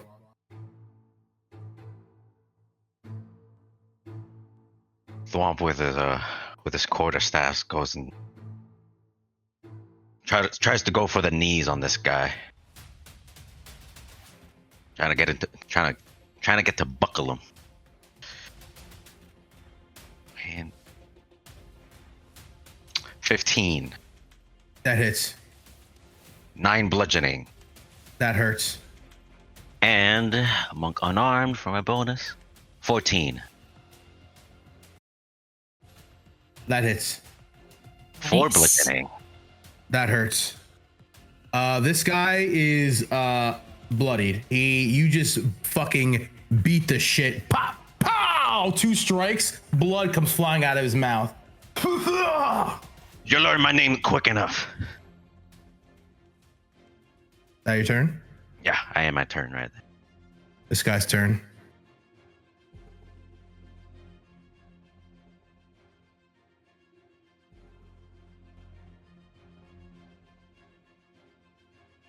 This guy's gonna take his action and dash. After seeing his boss just get shit kicked out of him, he's gonna dash all the way up to you. That'll be his turn. This guy's also gonna use his action to dash all the way up here. That'll be his turn. Tristan. Boss is still up, right? Up but bloodied. All right. So Tristan is going to take out his mace, his chime hammer, and he's going to strike it. Oh, Hits. 10 10 bludgeoning. This guy is going towards death's door. I'm not sure if you guys are the type to kill on command, but Sir Tristan did it to maim him. okay. So he's Just make sure you say that before you swing next time. Okay. That goes for all of you. Okay. Anything else, Tristan? Let's see. Is lay on hand? I forget. Is lay on hands bonus or no? I think that's action. It's an action, yeah. All I right. used to do it as a free action, but I'm not being nice anymore, so it's an action. Okay. Yeah, I'm gonna end my turn. Kaylin, you guys see Kaylin from across the room. Fuck you guys. Go to bed. Hits with you guys with a sleep. Hit him with a sleep spell. He hits these 2 with a sleep spell. Actually hits this guy with a sleep spell. What's sleep? Sleep is a 20-foot. It is creatures within 20 feet Of a point of of you. choosing. Point of choosing. So hold on. Let me make sure this is correct. So yeah, he would move here. And he would sleep this guy and this guy. Hold on 1 second. He would sleep this guy and this guy. Actually, let me do it on Kaylin's actual thing. So this guy. This guy. So this guy.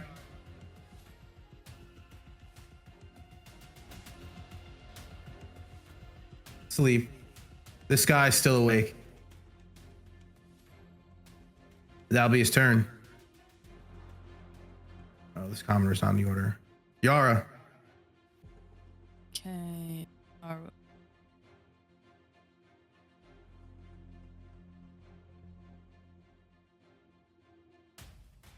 She is gonna draw her bow.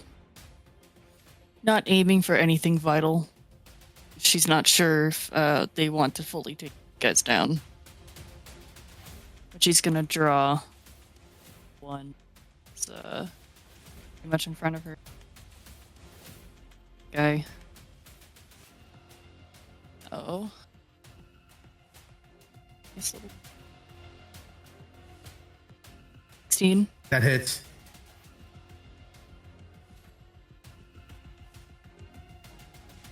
You got 7 piercing. Yeah, that hurts. This guy right here. Yeah, she'll go for like his leg or something. No, nothing Okay. important. That hurts.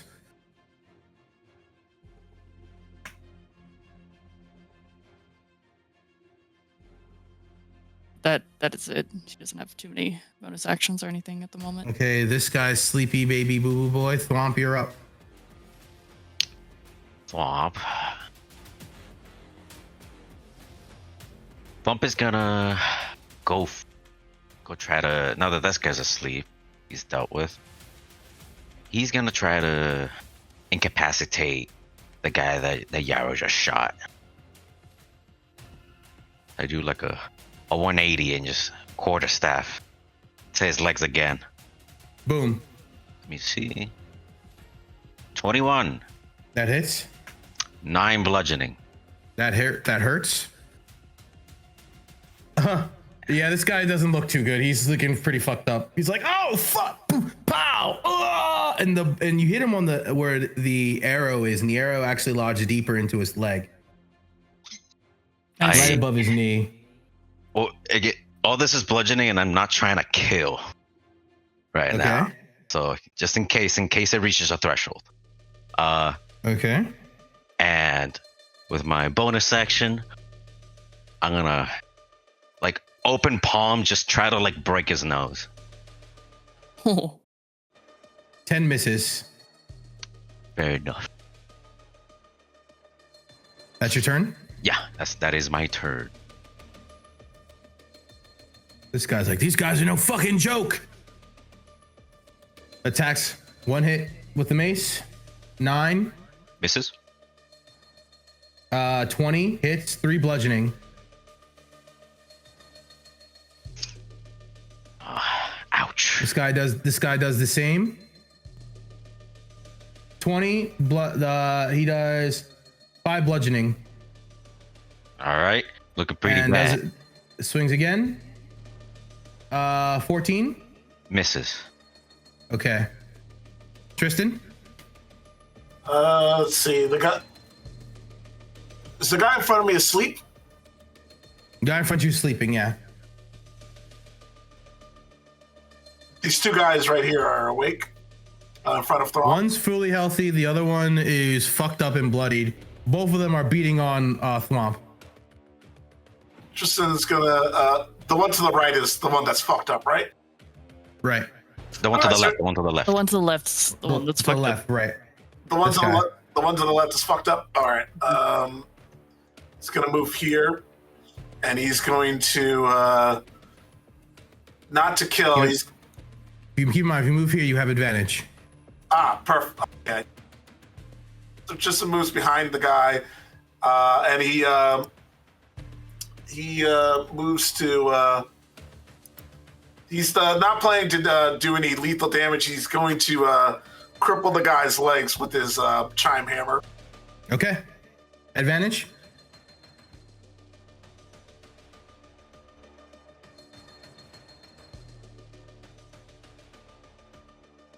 $14 hits, 14 bludgeoning. Okay.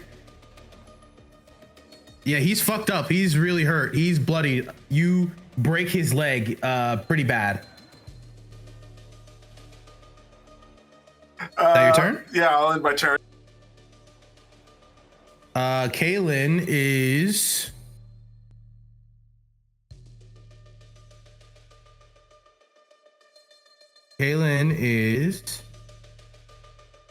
going to. He really can't do much because he is specialized to kill, and you guys don't look like you're killing people right now. But you kind of do though, so fuck it. Firebolt. 11. That hits. 8 damage. This guy is now starting to smolder. His leather armor starting to catch. Yara, you're up. Okay. She's gonna dock another arrow, but she is not going to fire it. She's going to call out to the group Last chance. Back down now. Give me an intimidation with advantage because you guys are fucking them up. Now, Swamp is also getting fucked up. So the DC won't be good, but you will have the DC won't be low, but you have advantage. So go ahead. Oh boy. Intimidation. 1 out of 3, and I ain't seen the Reaper just yet. -1. Let's go. 14. Yeah. They go. Why don't we call it a fucking draw then, huh? You guys are pretty strong. It's like, sounds fair. It's like, we want to know where Balin is. Who? I always forget the guy's name. Hand. Tobin. Oh, right. Tobin. Oh, Tobin's in his room. Fuck you guys. Oh shit, he might have a problem. As the lot of you are successful in your hold on 1 second.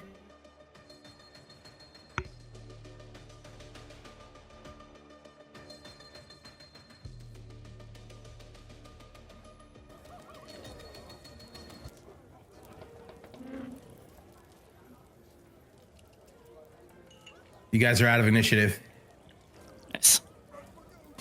Fuck these. The one guy comes over and slaps the other guy as he wakes up. Hobbling. Holy fuck.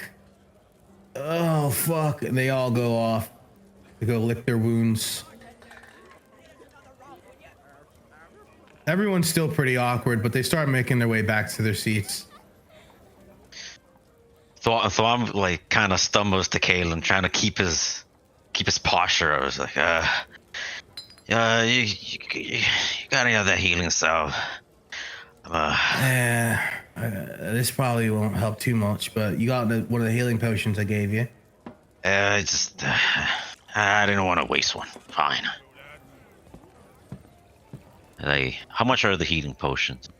2d4 plus 2. 2d4 plus 4. 2d4 plus 4. I'll write up the actual potions themselves throughout the week. All right, I appreciate it. Let me. Sir Tristan does lay on hands on himself. All right, 2d4 plus 4. 4. Oh, got out of that scot-free. Sir Tristan 2d4. goes, he's, so the gentleman in question, he's up in his room, right? Yeah, I guess so. I'm not sure. Everyone kind of seems fucking awkward now. Like, Sir Tristan goes, well, why don't we change that? You know, let's do a solid and, let's be bygones, be bygones. I say after a good beating, everybody should be friends. How about this? Bartender, drinks on me. Are you serious? You hear? Are you serious, Mike? It's like, damn right. On my honor as a paladin of Bahamut. Who the fuck is Bahamut? Who the fuck is Bahamut? Oh, I don't fucking know. Right! Everyone drinks on this guy! As you guys hear the crowd erupt. Yeah! Wait, hold on. Where is it? Hold on a second.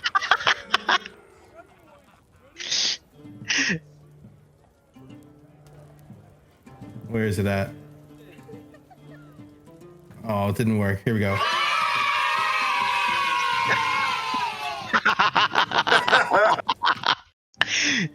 These are children. They should not be in this bar. No, they just sound like old. They sound like children. Trust me, they're of age. Yeah, the vibes get better as the music starts to get louder. You guys are in the bar. Everyone's chilling. You guys are kind of welcome now. I go up to the guy that did a beating. By the way, Tristan, that's gonna cost you 30 gold pieces. That's a price I'm willing to pay. I go up to the guy that beat me up. And I'm like, you know what? That was a pretty good hit. I'll give you that. Yeah, you hit pretty hard yourself. Oh, fuck. How'd you heal so quickly? Just good old trick from a friend of mine. Nothing too bad. You feel a little better with that ale, though? Yeah, sure. Gluck, gluck, gluck, gluck, gluck, gluck. Ugh.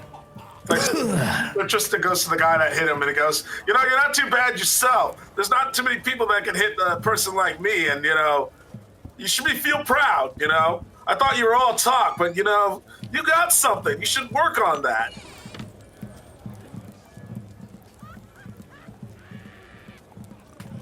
Yeah, well, I try, but I'm not gonna lie, man. Y'all are fucking strong. You might give, I'm be real, you're probably not gonna beat fucking Taban, but you give him a run for his money. It's like, speaking of Taban, do you know anything about him, you know, more than the usual scoundrel might know?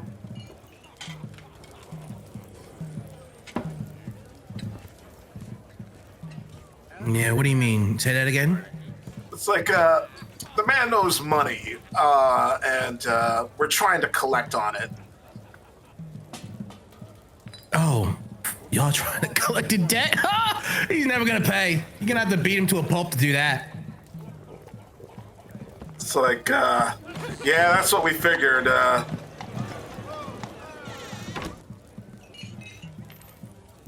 It's like,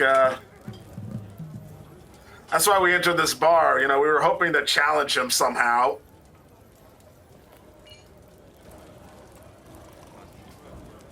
Yeah, well, you want to challenge him? Fucking go upstairs and challenge him, I guess. But he really only takes challenges down in Executioner's Run, so doing it here would be probably pretty stupid.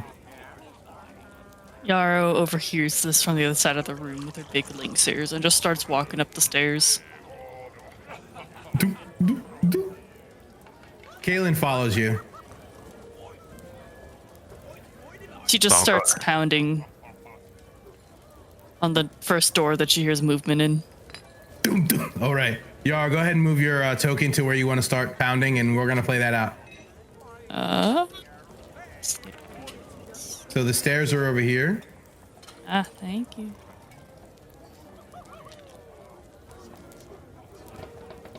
First door. Doom, doom, doom, doom, doom, doom, doom. Yeah. Hello? Good tub. Never mind. Next door. Doom, doom, doom, doom, doom. Hey, what the fuck? What do you want? A challenge. You guys see it's like a commoner open the door. What the fuck you mean challenge? Wrong door. Looking for Taban's room. Oh, whatever, fucking weirdo.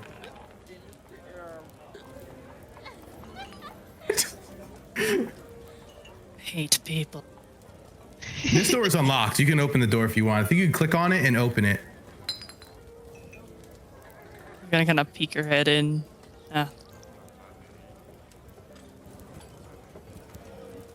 Keep going. Next door. Yep. Hello? It's Taban's room. It is. I'm a little busy at the moment. Don't care. Challenge later. Executioner's Row. He opens the door. Oh my goodness. Now this person's probably like 6'8", like 285 pounds.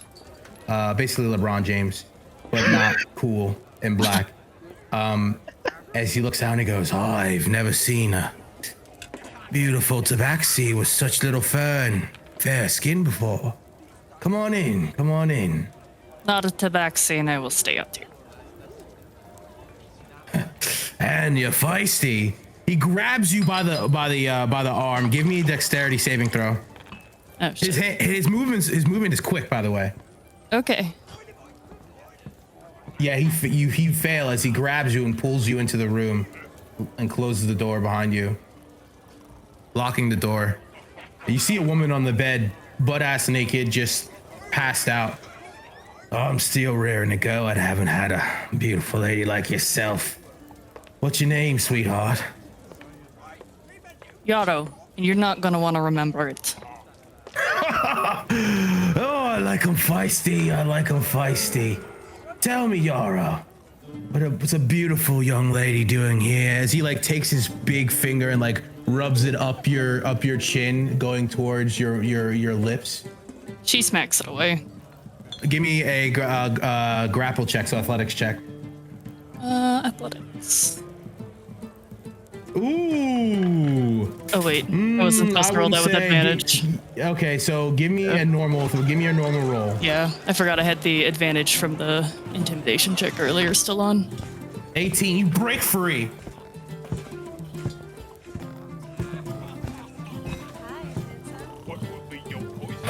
Feisty now, aren't we? He goes to like grapple you, like he's about to like try to take you by force. What are you doing? You also hear Yara, as you hear the door unlock from the inside, like it magically unlocks. As the door opens and you see Kaylin being like, thank God my fucking servant was following you. What the fuck is going on here? This one's handsy. I don't like it. Back off, buddy. As he like takes out his wand, and like no, he takes out his a little like it looks like a holy symbol of a spyglass, and he points at him. Back the fuck off, buddy. Now keep in mind, Kaylin's probably like 5'10". He goes, little man, you might want to stand the fuck down. This one's mine. I'm no one's. I'm here for a challenge. Yes, you are a challenge, a beautiful one indeed. In Executioner's Row. Not here. What? What? What? What? Why? Why? You're so beautiful. Why would you want to ruin your face? You'd stand no chance against me. Want to take a bet? Yes.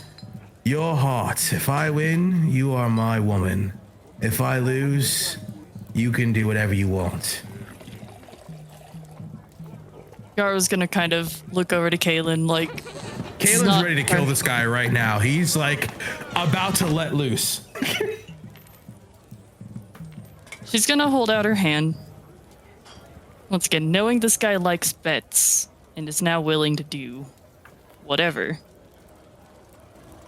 How about pay a debt? But I don't owe you any money, lady. What the fuck are you talking about? What the fuck? You don't owe me, but you owe my employer. Oh, you fucking lot are here from goddamn Kalu. Kalu, fuck that lady. I don't know her shit. That dumb fucking cunt.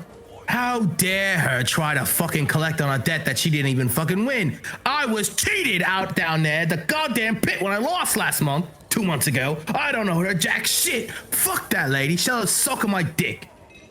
As he like turns around and like goes and like flops on this king size mattress.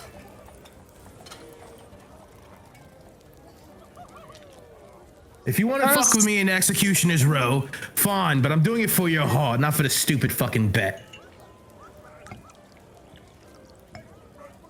He's gonna kind of look at Kaylin, just be like, please tell me you have better talking skills than I do. Just something. Kaylin's looking like, give me the signal, I'm gonna kill this guy.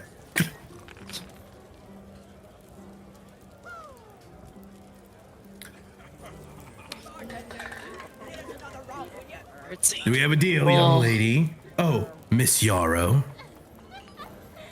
You don't have the privilege of calling me by name. Huh. Now what should I refer to you as? Hunter. Hunter Yarrow, fine. Do we have a deal? Your heart or my, or whatever you want from me. I guess I'll pay the fucking debt. The Executioner's Row. If it gets you to the fucking arena, sure. You gotta shake on it. You can shake on it? She growls, but extends her hand. And he grabs his massive hand, grabs you as he shakes the hand. Such delicate paws. You truly are a beautiful specimen. Get out of my fucking whatever. room. I'm raring to go. Wake up, bitch, as he slaps a woman. Oh, what the fuck? Get out. It causes her to growl more. She looks at Kaylin like, Kaylin kind of shrugs. That gives you like the point. Let's get out of here. she just sighs and she's like, you better be paying her as she leaves. She's gonna just kind of, like, she's upset. She doesn't like the deal she just made. It's gonna get the group. Sometimes deals are very, very hard to make. You wandered into a bad spot. Listen, it's 4:56, so let us take a 10-minute break. It's good, it's good. Where we left off, Kaylin and Yarrow are outside the room. Let's continue. She's just gonna storm right down the stairs, right back to the rest of the party.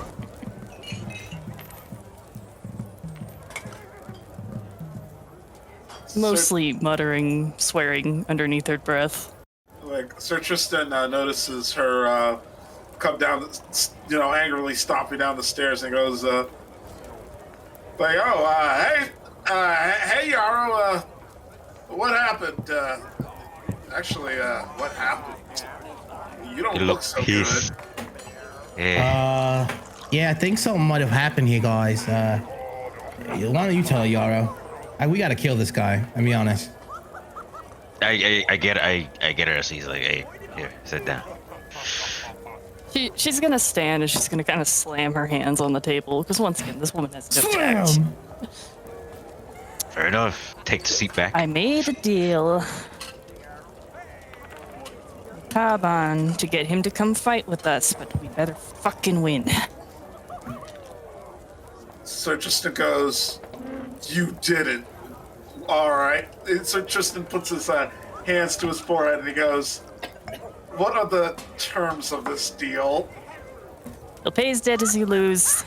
He wants my heart if we win. Yeah, the Sir- guy thinks that she's like super hot or something. Like can't get his hands off her. I was about to kill him, to be honest. Like Oh, I Sir was- Tristan, Sir Tristan goes, do not kill the man. Sir Tristan, Hey, Tristan, I'm not gonna lie, mate. I kind of get you, but like, Sir this guy's Tristan kind goes, of no, you misunderstand me. I don't want you to kill him because it's the morally right thing to do. I don't want you to kill him because I'm going to torture the son of a bitch. everyone in the bar hears that and starts to kind of chuckle. Yo, it's you guys don't stand a chance, to be honest. Dara is just going to shoot daggers at whoever said that. Just They turn back and they continue to drink. Thomas is just gonna bullshit. He's like, oh yeah, that one time where you like singe someone's balls off, right? So Tristan goes, oh please, we're not that barbaric. We have far worse. The Lord's Alliance taught me many methods to interrogate people, and I don't approve of those methods, but for the right person who crosses the line, it's always an option, but I have never had to use it in my life, and I hope that I never will. You guys hear thumping come down the stairs as you see Taban walk through, and he gives a wink over to Yarrow. See you. I'm heading over now, my future wife. I'll see you soon. she Is he, like- scoffs and rolls her eyes. Sir As he Tristan, walks out of the establishment. Sir Tristan, as he walks by, just points his eyes to his eyes and then points to Taban.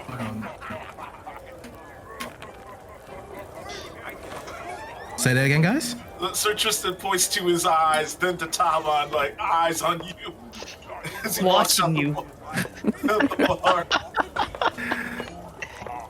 That's funny. So it's about 9 p.m. You guys can head over Executioner's Run. He's gonna be waiting for you guys there. Now, what are we doing?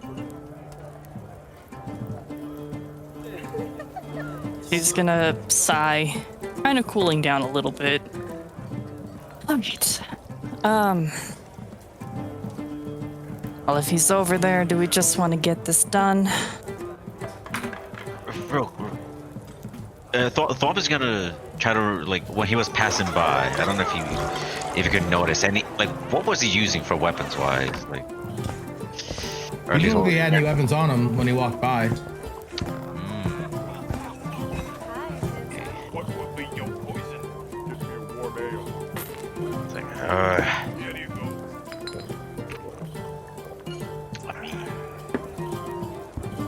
do we really have any other options? So just goes, I don't think so. We kind of did call him out, and we would kind of lose reputation if we just walked away and ran.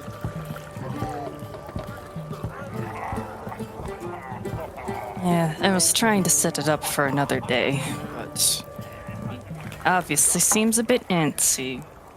She growls and then just grabs the mead of, doesn't matter whose mead it is, next to her and takes a swig. Like, it's paid for anyways, it doesn't matter. So just goes, well, I don't think we have any other option but to get this over with. So just then goes to Kalen. Yeah, you don't think this guy might, this guy seems like a very sore loser. Do you think he will try to hire hired help if he is on the back foot? Who are you asking this to? He seems too cocky. Caden. Kalen goes, I'm not sure. He kind of seems like an asshole, to be honest. I honestly don't know. He might not, to be frank. Wait. Did you make a deal? Don't go through it. Did you make a deal to go and 1v1 or us versus him? I didn't specify on purpose. All right. I said a challenge, not who he was challenging. All right. Pretty sure he thinks he's fighting me.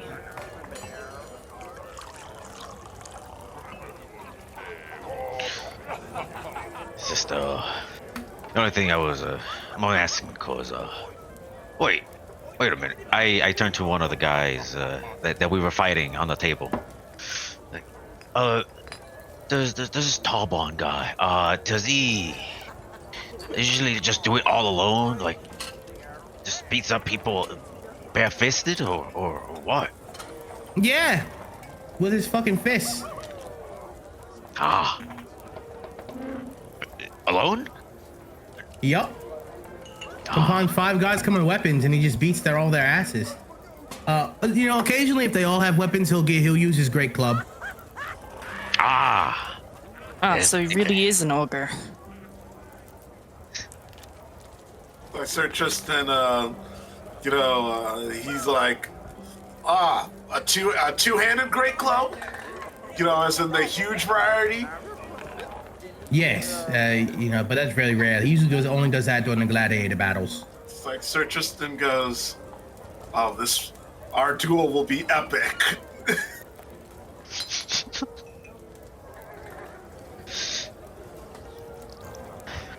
Well, now we got all that sorted out with. Oh, any other concerns before we head out and get this over and done with? So Tristan goes, hey, since I bought you guys drinks and all, could you do me a favor? Yeah, what is it? There are spectator seats for the gladiator games, correct? Right, yeah. I'm not asking you to fight or anything, but I just want you to watch our match, right? And just if you see anybody trying to head to the arena, just waylay them. You know, Okay. in the middle of the fight, so he doesn't get any. So he just fights by himself like usual. Okay. Sounds good. I will come. I'd like to watch. All right, thank you. That's just reassuring. And hey, if everything goes wrong, you get to see us die.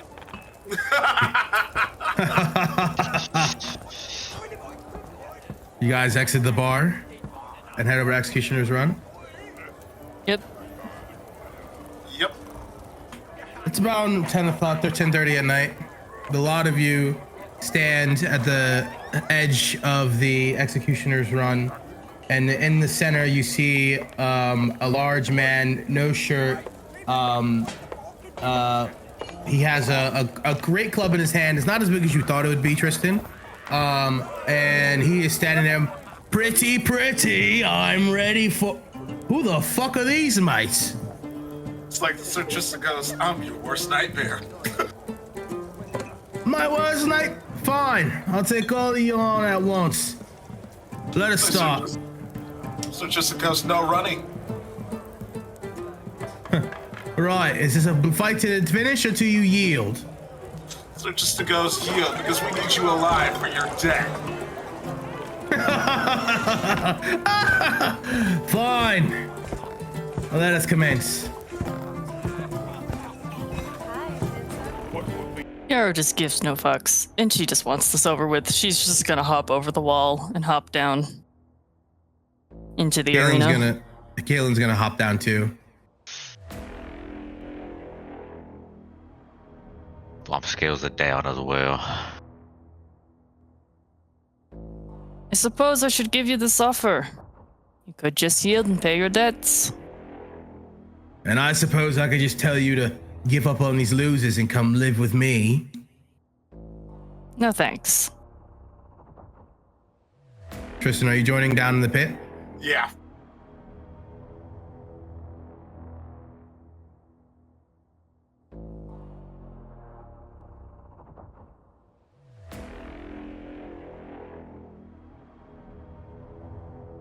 Oh my goodness.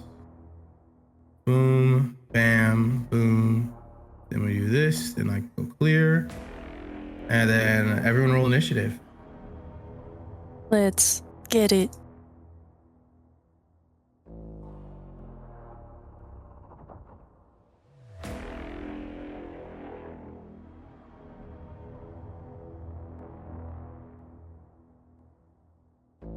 Oh, unfortunate for this guy. Nah. Tristan, you're first. All right. Where's this guy? Is Pretty fucking far away. over there? Okay, yeah, that's gonna be.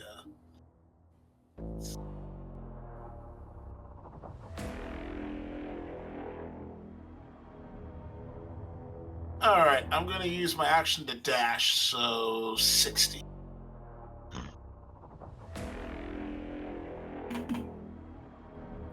Actually, I guess before the fight starts, Yarrow is going to use her bonus action to shift into her more monstrous form. Shifting. Yep. You gotta tell me what that looks like after the session. Write something up what she looks like shifted, so I can get Yeah. you a dual-sided token. Sounds fucking good and cool. Would that be 60 where I put him? Measure 60 feet would be right here.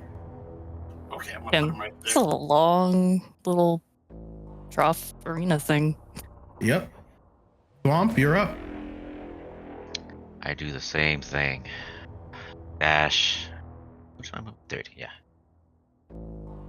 Use my action to dash 60 feet right beside Tristan. And I go to him and go, we're going for the knees? So Tristan goes, yeah. Good. as I get my quarterstaff ready. I end my turn. Yarrow.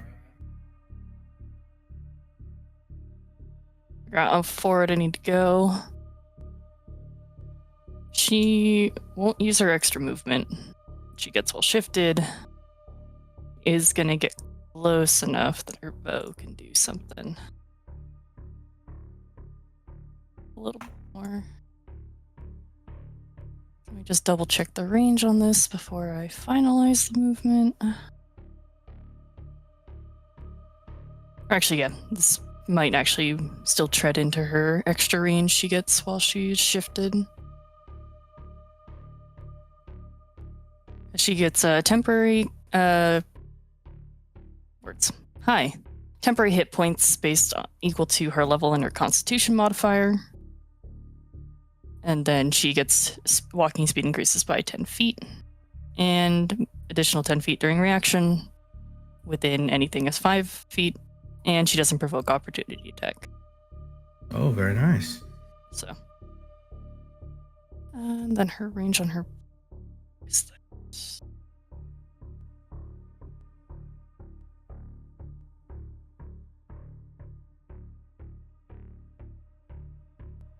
Just trying to find it on the character sheet.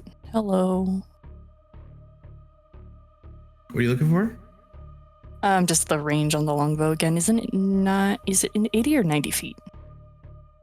Longbow, I believe, is 150. 150. Short bow. Oh, Short bow is I don't know the range on the short bow. The longbow is minimum 150 to 600. oh, okay. So actually, she might not move at all. Yeah, no, she's not moving. Yeah, she will draw her arrow. And she's not going to be as kind with these shots as she Let her was rip. at the bar. Well, hi, Skeeter. What did you just click?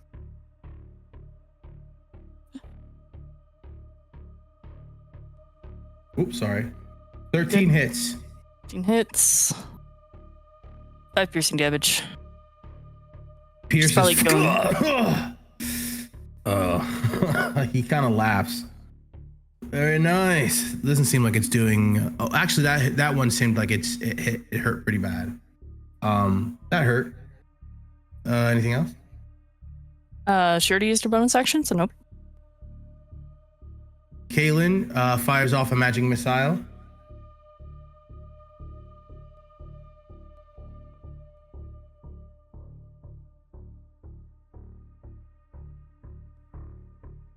Three.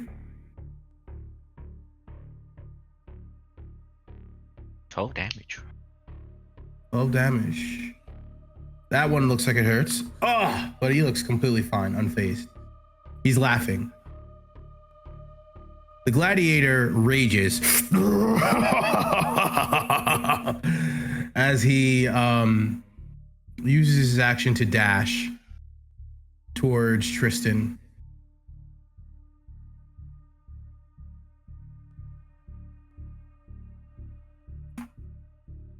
That'll be his turn.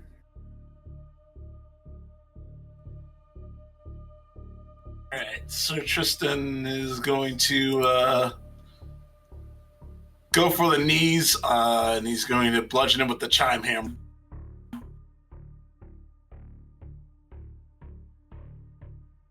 Ten hits. 7 bludgeoning damage. It doesn't seem like it's doing as much.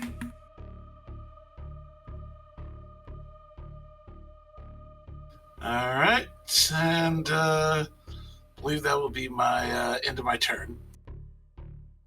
All right, Thwomp. Now that he's in close range.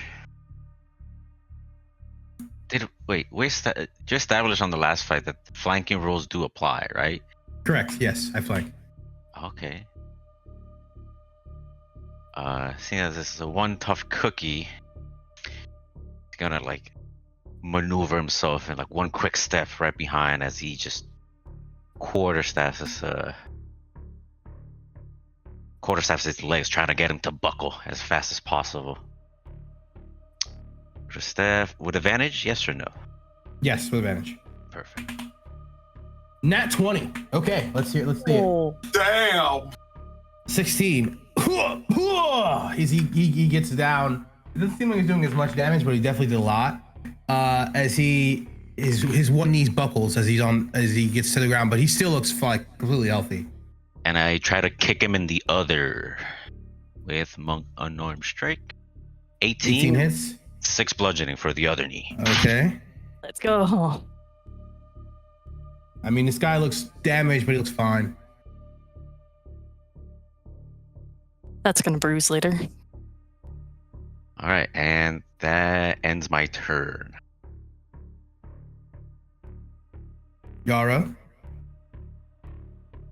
She's a level 1 ranger. She doesn't have much else to do at the moment, so longbow. A little too far for a longbow. A little too short or close to a longbow. For a longbow. No, he's I guess. Yeah, minimum 150. Yeah. I let the 120 slide, so you're too short for a longbow right now. Yeah. So. Oh, actually, no. Okay.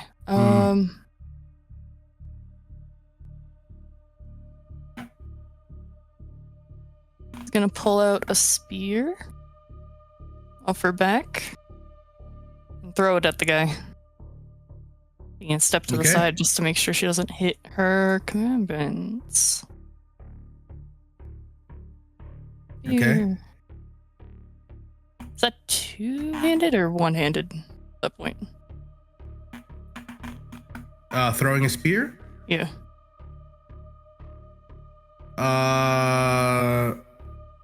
It's one-handed throwing a spear. Oh. Never mind. That's a nat 1. Yeah, that goes wide. Matter of fact, it almost hits Tristan and lands right next to him. Like, oi! Kalen's gonna set a firebolt. Just let it rip. That misses. That's his turn. This guy is going to pick up the spear and throw it directly at Kalen. Hey, little cuck boy! And he throws it. Damn. 24, that hits 10 piercing damage. Kalen is unconscious. Oh. He's down. And now his second attack, he's going to use his club and he's going to swing at Judge.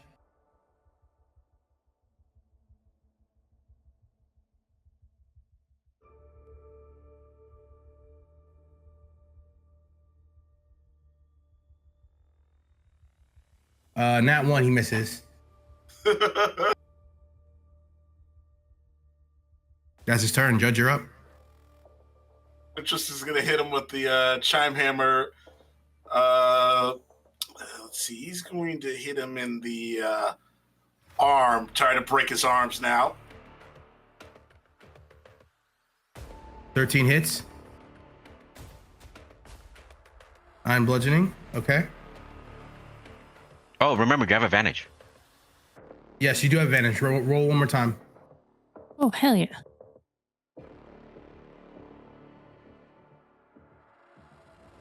Well, that was close. That was almost a nat 20, but I'll take the higher one. 11 bludgeoning. Nice.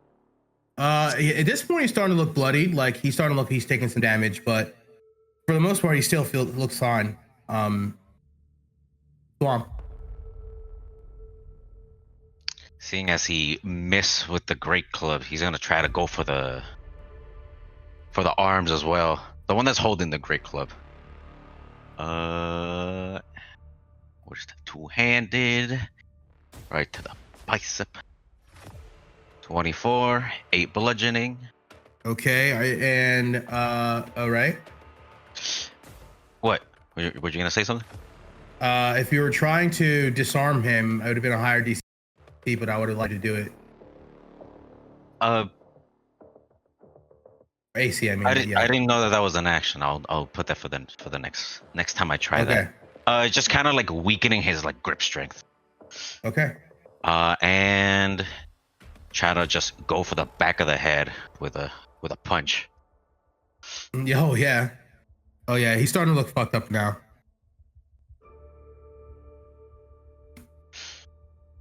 Not saying nothing. I'm literally just quietly just pummeling this dude. I am my As a turn. kinky would.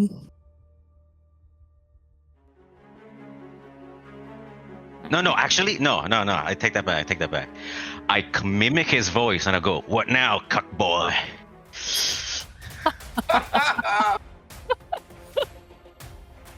Oh. All right, Yarrow, you're up. I was gonna see her spear immediately go into Keelan instead. And she's shit. She's gonna run over to him. Kaylin's bleeding out at this point. Yeah. Before she's smart enough not to remove the spear, but she's gonna start rummaging through his pockets for any sort of like healing anything that He has she a can healing find. salve. There's one healing potion he has on him. Yeah, she is gonna take her action to shove that down his throat. All right, roll me 2d4 plus 4. 2d4 plus 4. Okay. How do I do it? 2d4. Alright, Oh 6. yeah, he's back to full. Back to full. Then You take the I guess you take the spear out of him and then throw it on him, I guess. yeah. He just doesn't have a spear inside of him. Yeah. Takes the spear out, shoves the potion down his throat. What the Get fuck? up. Ay. Oh, what the hell just happened? You took a spear to the chest, get up. Oh, what the fuck? Okay. That will be her turn. Kaylin stands up and goes, "Yeah, that fucking hurt," and then hits him with a firebolt.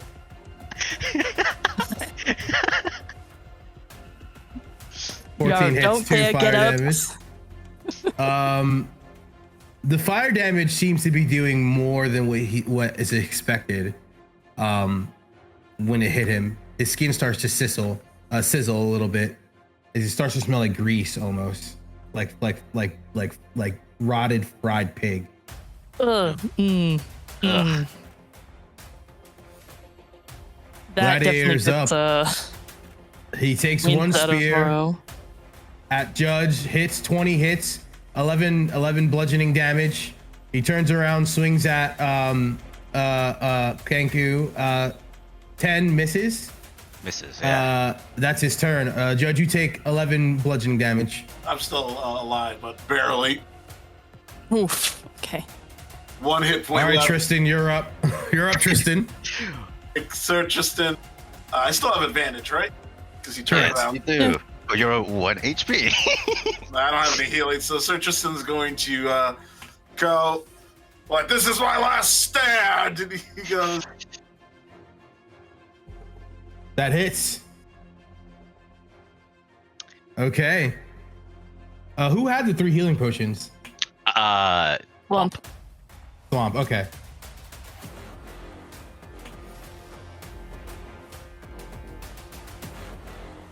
Oh, That your turn, Tristan? Yeah, that's my turn. Yep.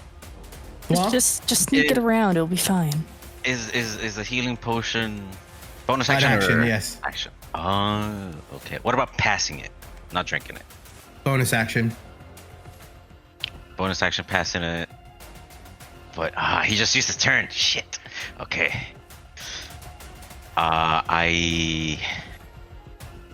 How bloody is he looking? He's looking pretty fucked up at this point. The Taban or Tristan? Taban, yeah. Both of them don't look good. True. Yeah. Tristan more so. I'm gonna. Tristan's I gotta ribs take- are broken. His arm is broken. His fucking skull is smashed. Tristan's about to die. Yeah, I'm gonna take 2 steps, like still within his range, like keeping an eye on this fucking Taban guy because he just missed me, so he's probably still targeting me. And I just like get a potion and just break it on top of Tristan's head. That's gonna be your action. Yeah, that's fine. Okay. Tristan, 2d4 plus 4.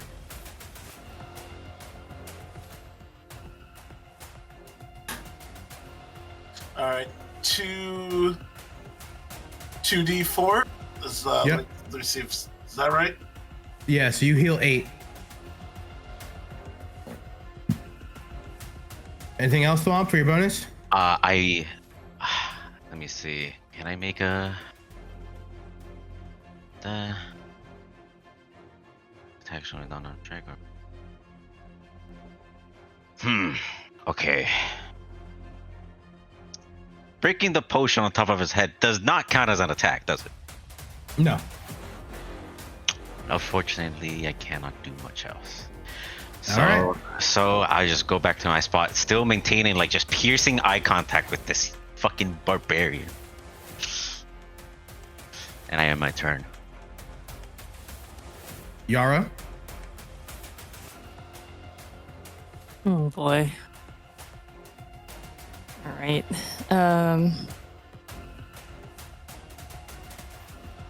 You want to try to spear again? Not really. But it might be her only option right now.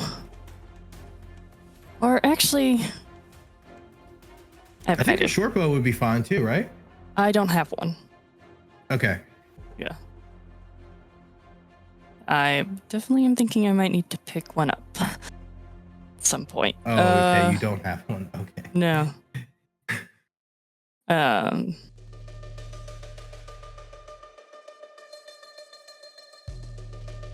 gonna do something dumb. Okay. She going. No, that's still a dash.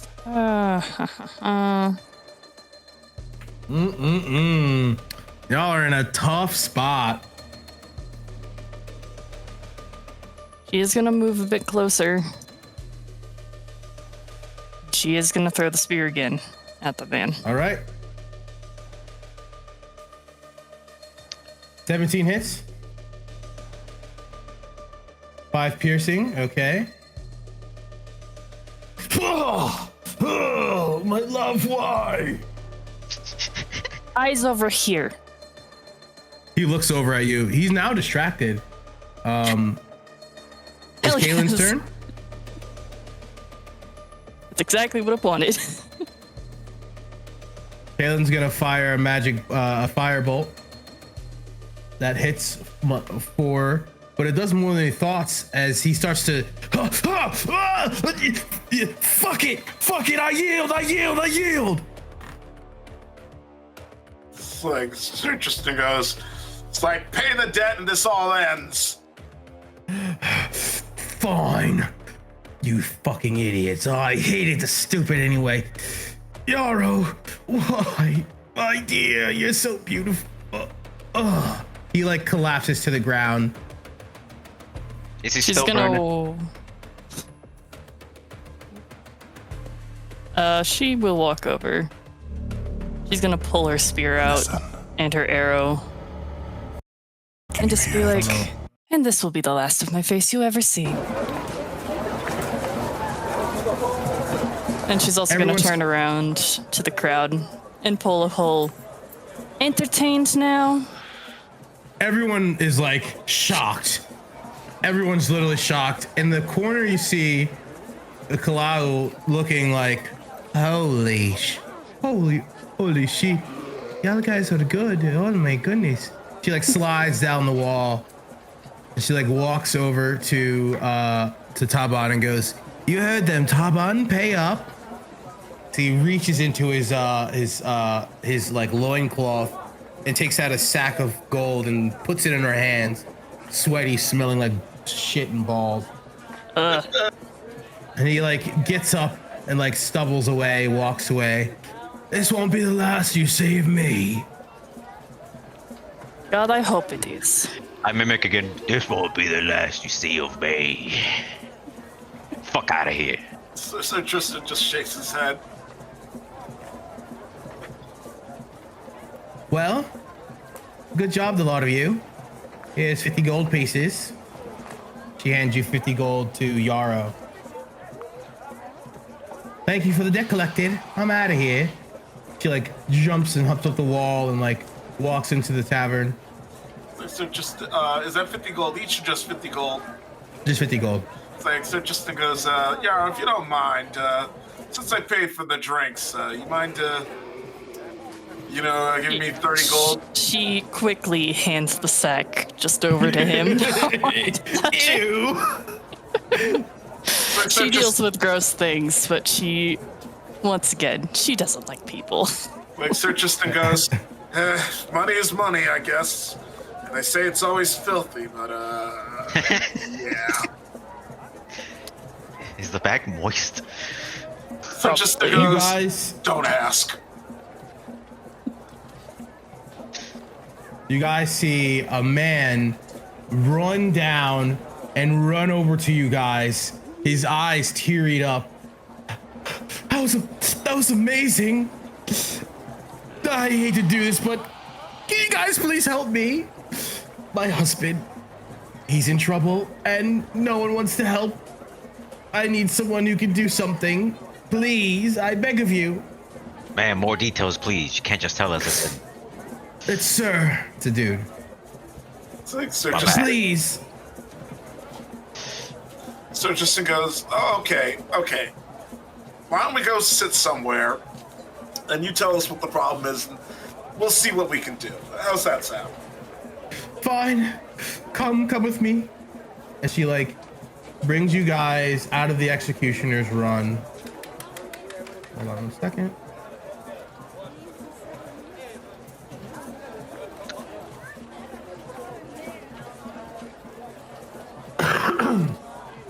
She walks you through through Port Nyanzaru, heading towards like Beggar's Row, where the temple is, and it's right outside Beggar's Row.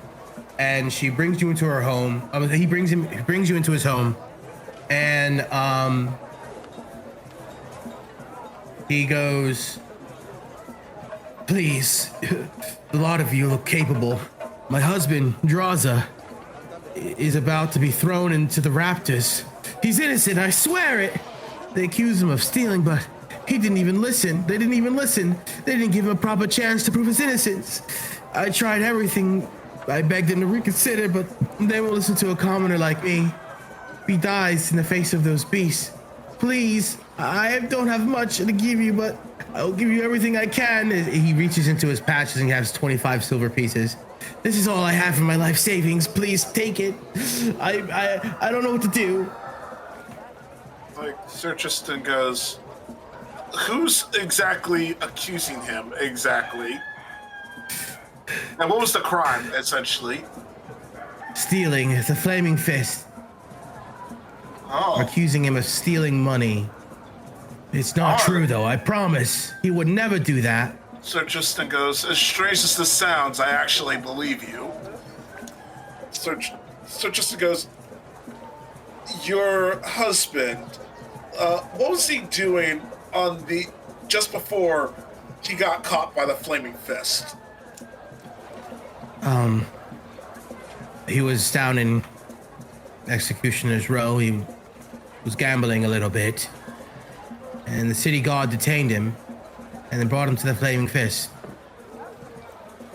By the way, gambling's super illegal here, so don't get caught. Don't let the guards catch you, even though down in the poorer parts, no one really cares. But if a guard sees you, you're pretty much done.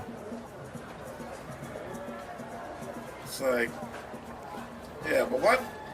Like, but I know the legal situation here is that the guard and this happened in town, correct? Yeah, it did happen in town. That's odd. Why would the Flaming Fists care about in town? They don't have from what I hear, they don't have jurisdiction here. I mean, they have jurisdiction over the entire area, but not in town. Well, the city guards caught him and they brought him there because they're the ones who have the ultimate authority. It's like, so Tristan goes, what I'm getting at is why would they take interest in such a small-time player? I don't know, bored. I don't know. Please help him. Currently, he's at the Fort Balarian, Please. Oh no, currently he's still in town. He's about to get sent to Fort Balaria to prison. Please help him before he gets sent out, please. It's like Tristan goes, I guess all roads lead to Fort Balarian, I guess. We'll help you, ma'am. Fuck it, it's a chick. Fuck it. It was a dude, but I was making the girl. To them. We can still keep it with the man. Yeah. Okay. Yeah. Oh, sorry, sir. Just keep your money. I think as far as I'm concerned, this is a part of a larger scheme, and I'm gonna be real with you. That money would serve you a lot more than it would us, because if I'm being real, 30 somewhere doesn't pay that much, or whatever it was. We'll do this pro bono. How's that sound? This is my life's And it's better. saving. It's better served keeping with you. All right. It's like, besides, if this is going down how I think it is, then we'll be well compensated for this. Rest assured. Bless you. May the 9 bless you. Thank you so much. So Tristan goes to Yarrow and Throp. All right, and Kaylin is like, let's go back to the Harpers and regroup, and then we'll head to. Where's he being held? Where's the city lockup where they hold prisoners for transport? Do you know that? Yeah. Hold on a second. Reading my notes.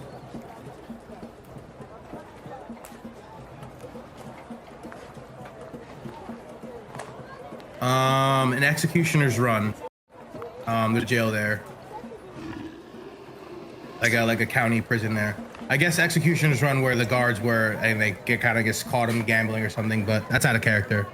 The guy's name is Balaam, and the husband's name is Draza.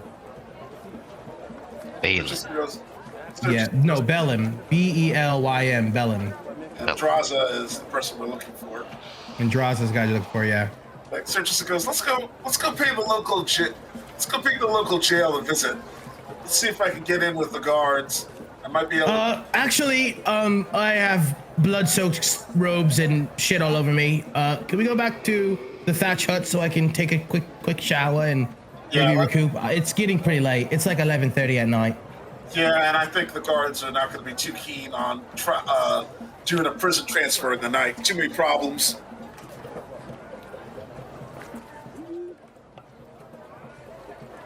All right, so you guys start making your way. Hold on one second.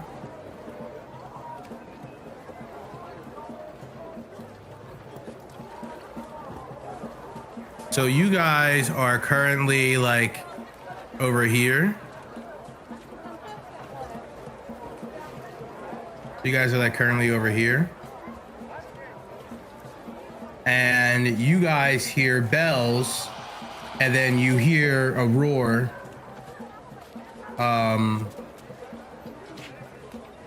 I guess my roar didn't work. One more time. No. You just hear a roar. As you guys hear, everyone! No, not that one. Everyone! The dragon turtle! He demands tribute! Run! As you guys hear that, and you make your way over to the docks, and you guys see the dragon turtle popping his head out of the water, looking up, and staring at him is Zorovahn Drak. And that is where we're going to end for tonight. We're still at it. He's a vendetta. It's been 2 days. 3 days? 2 days? 3 days. 3 days.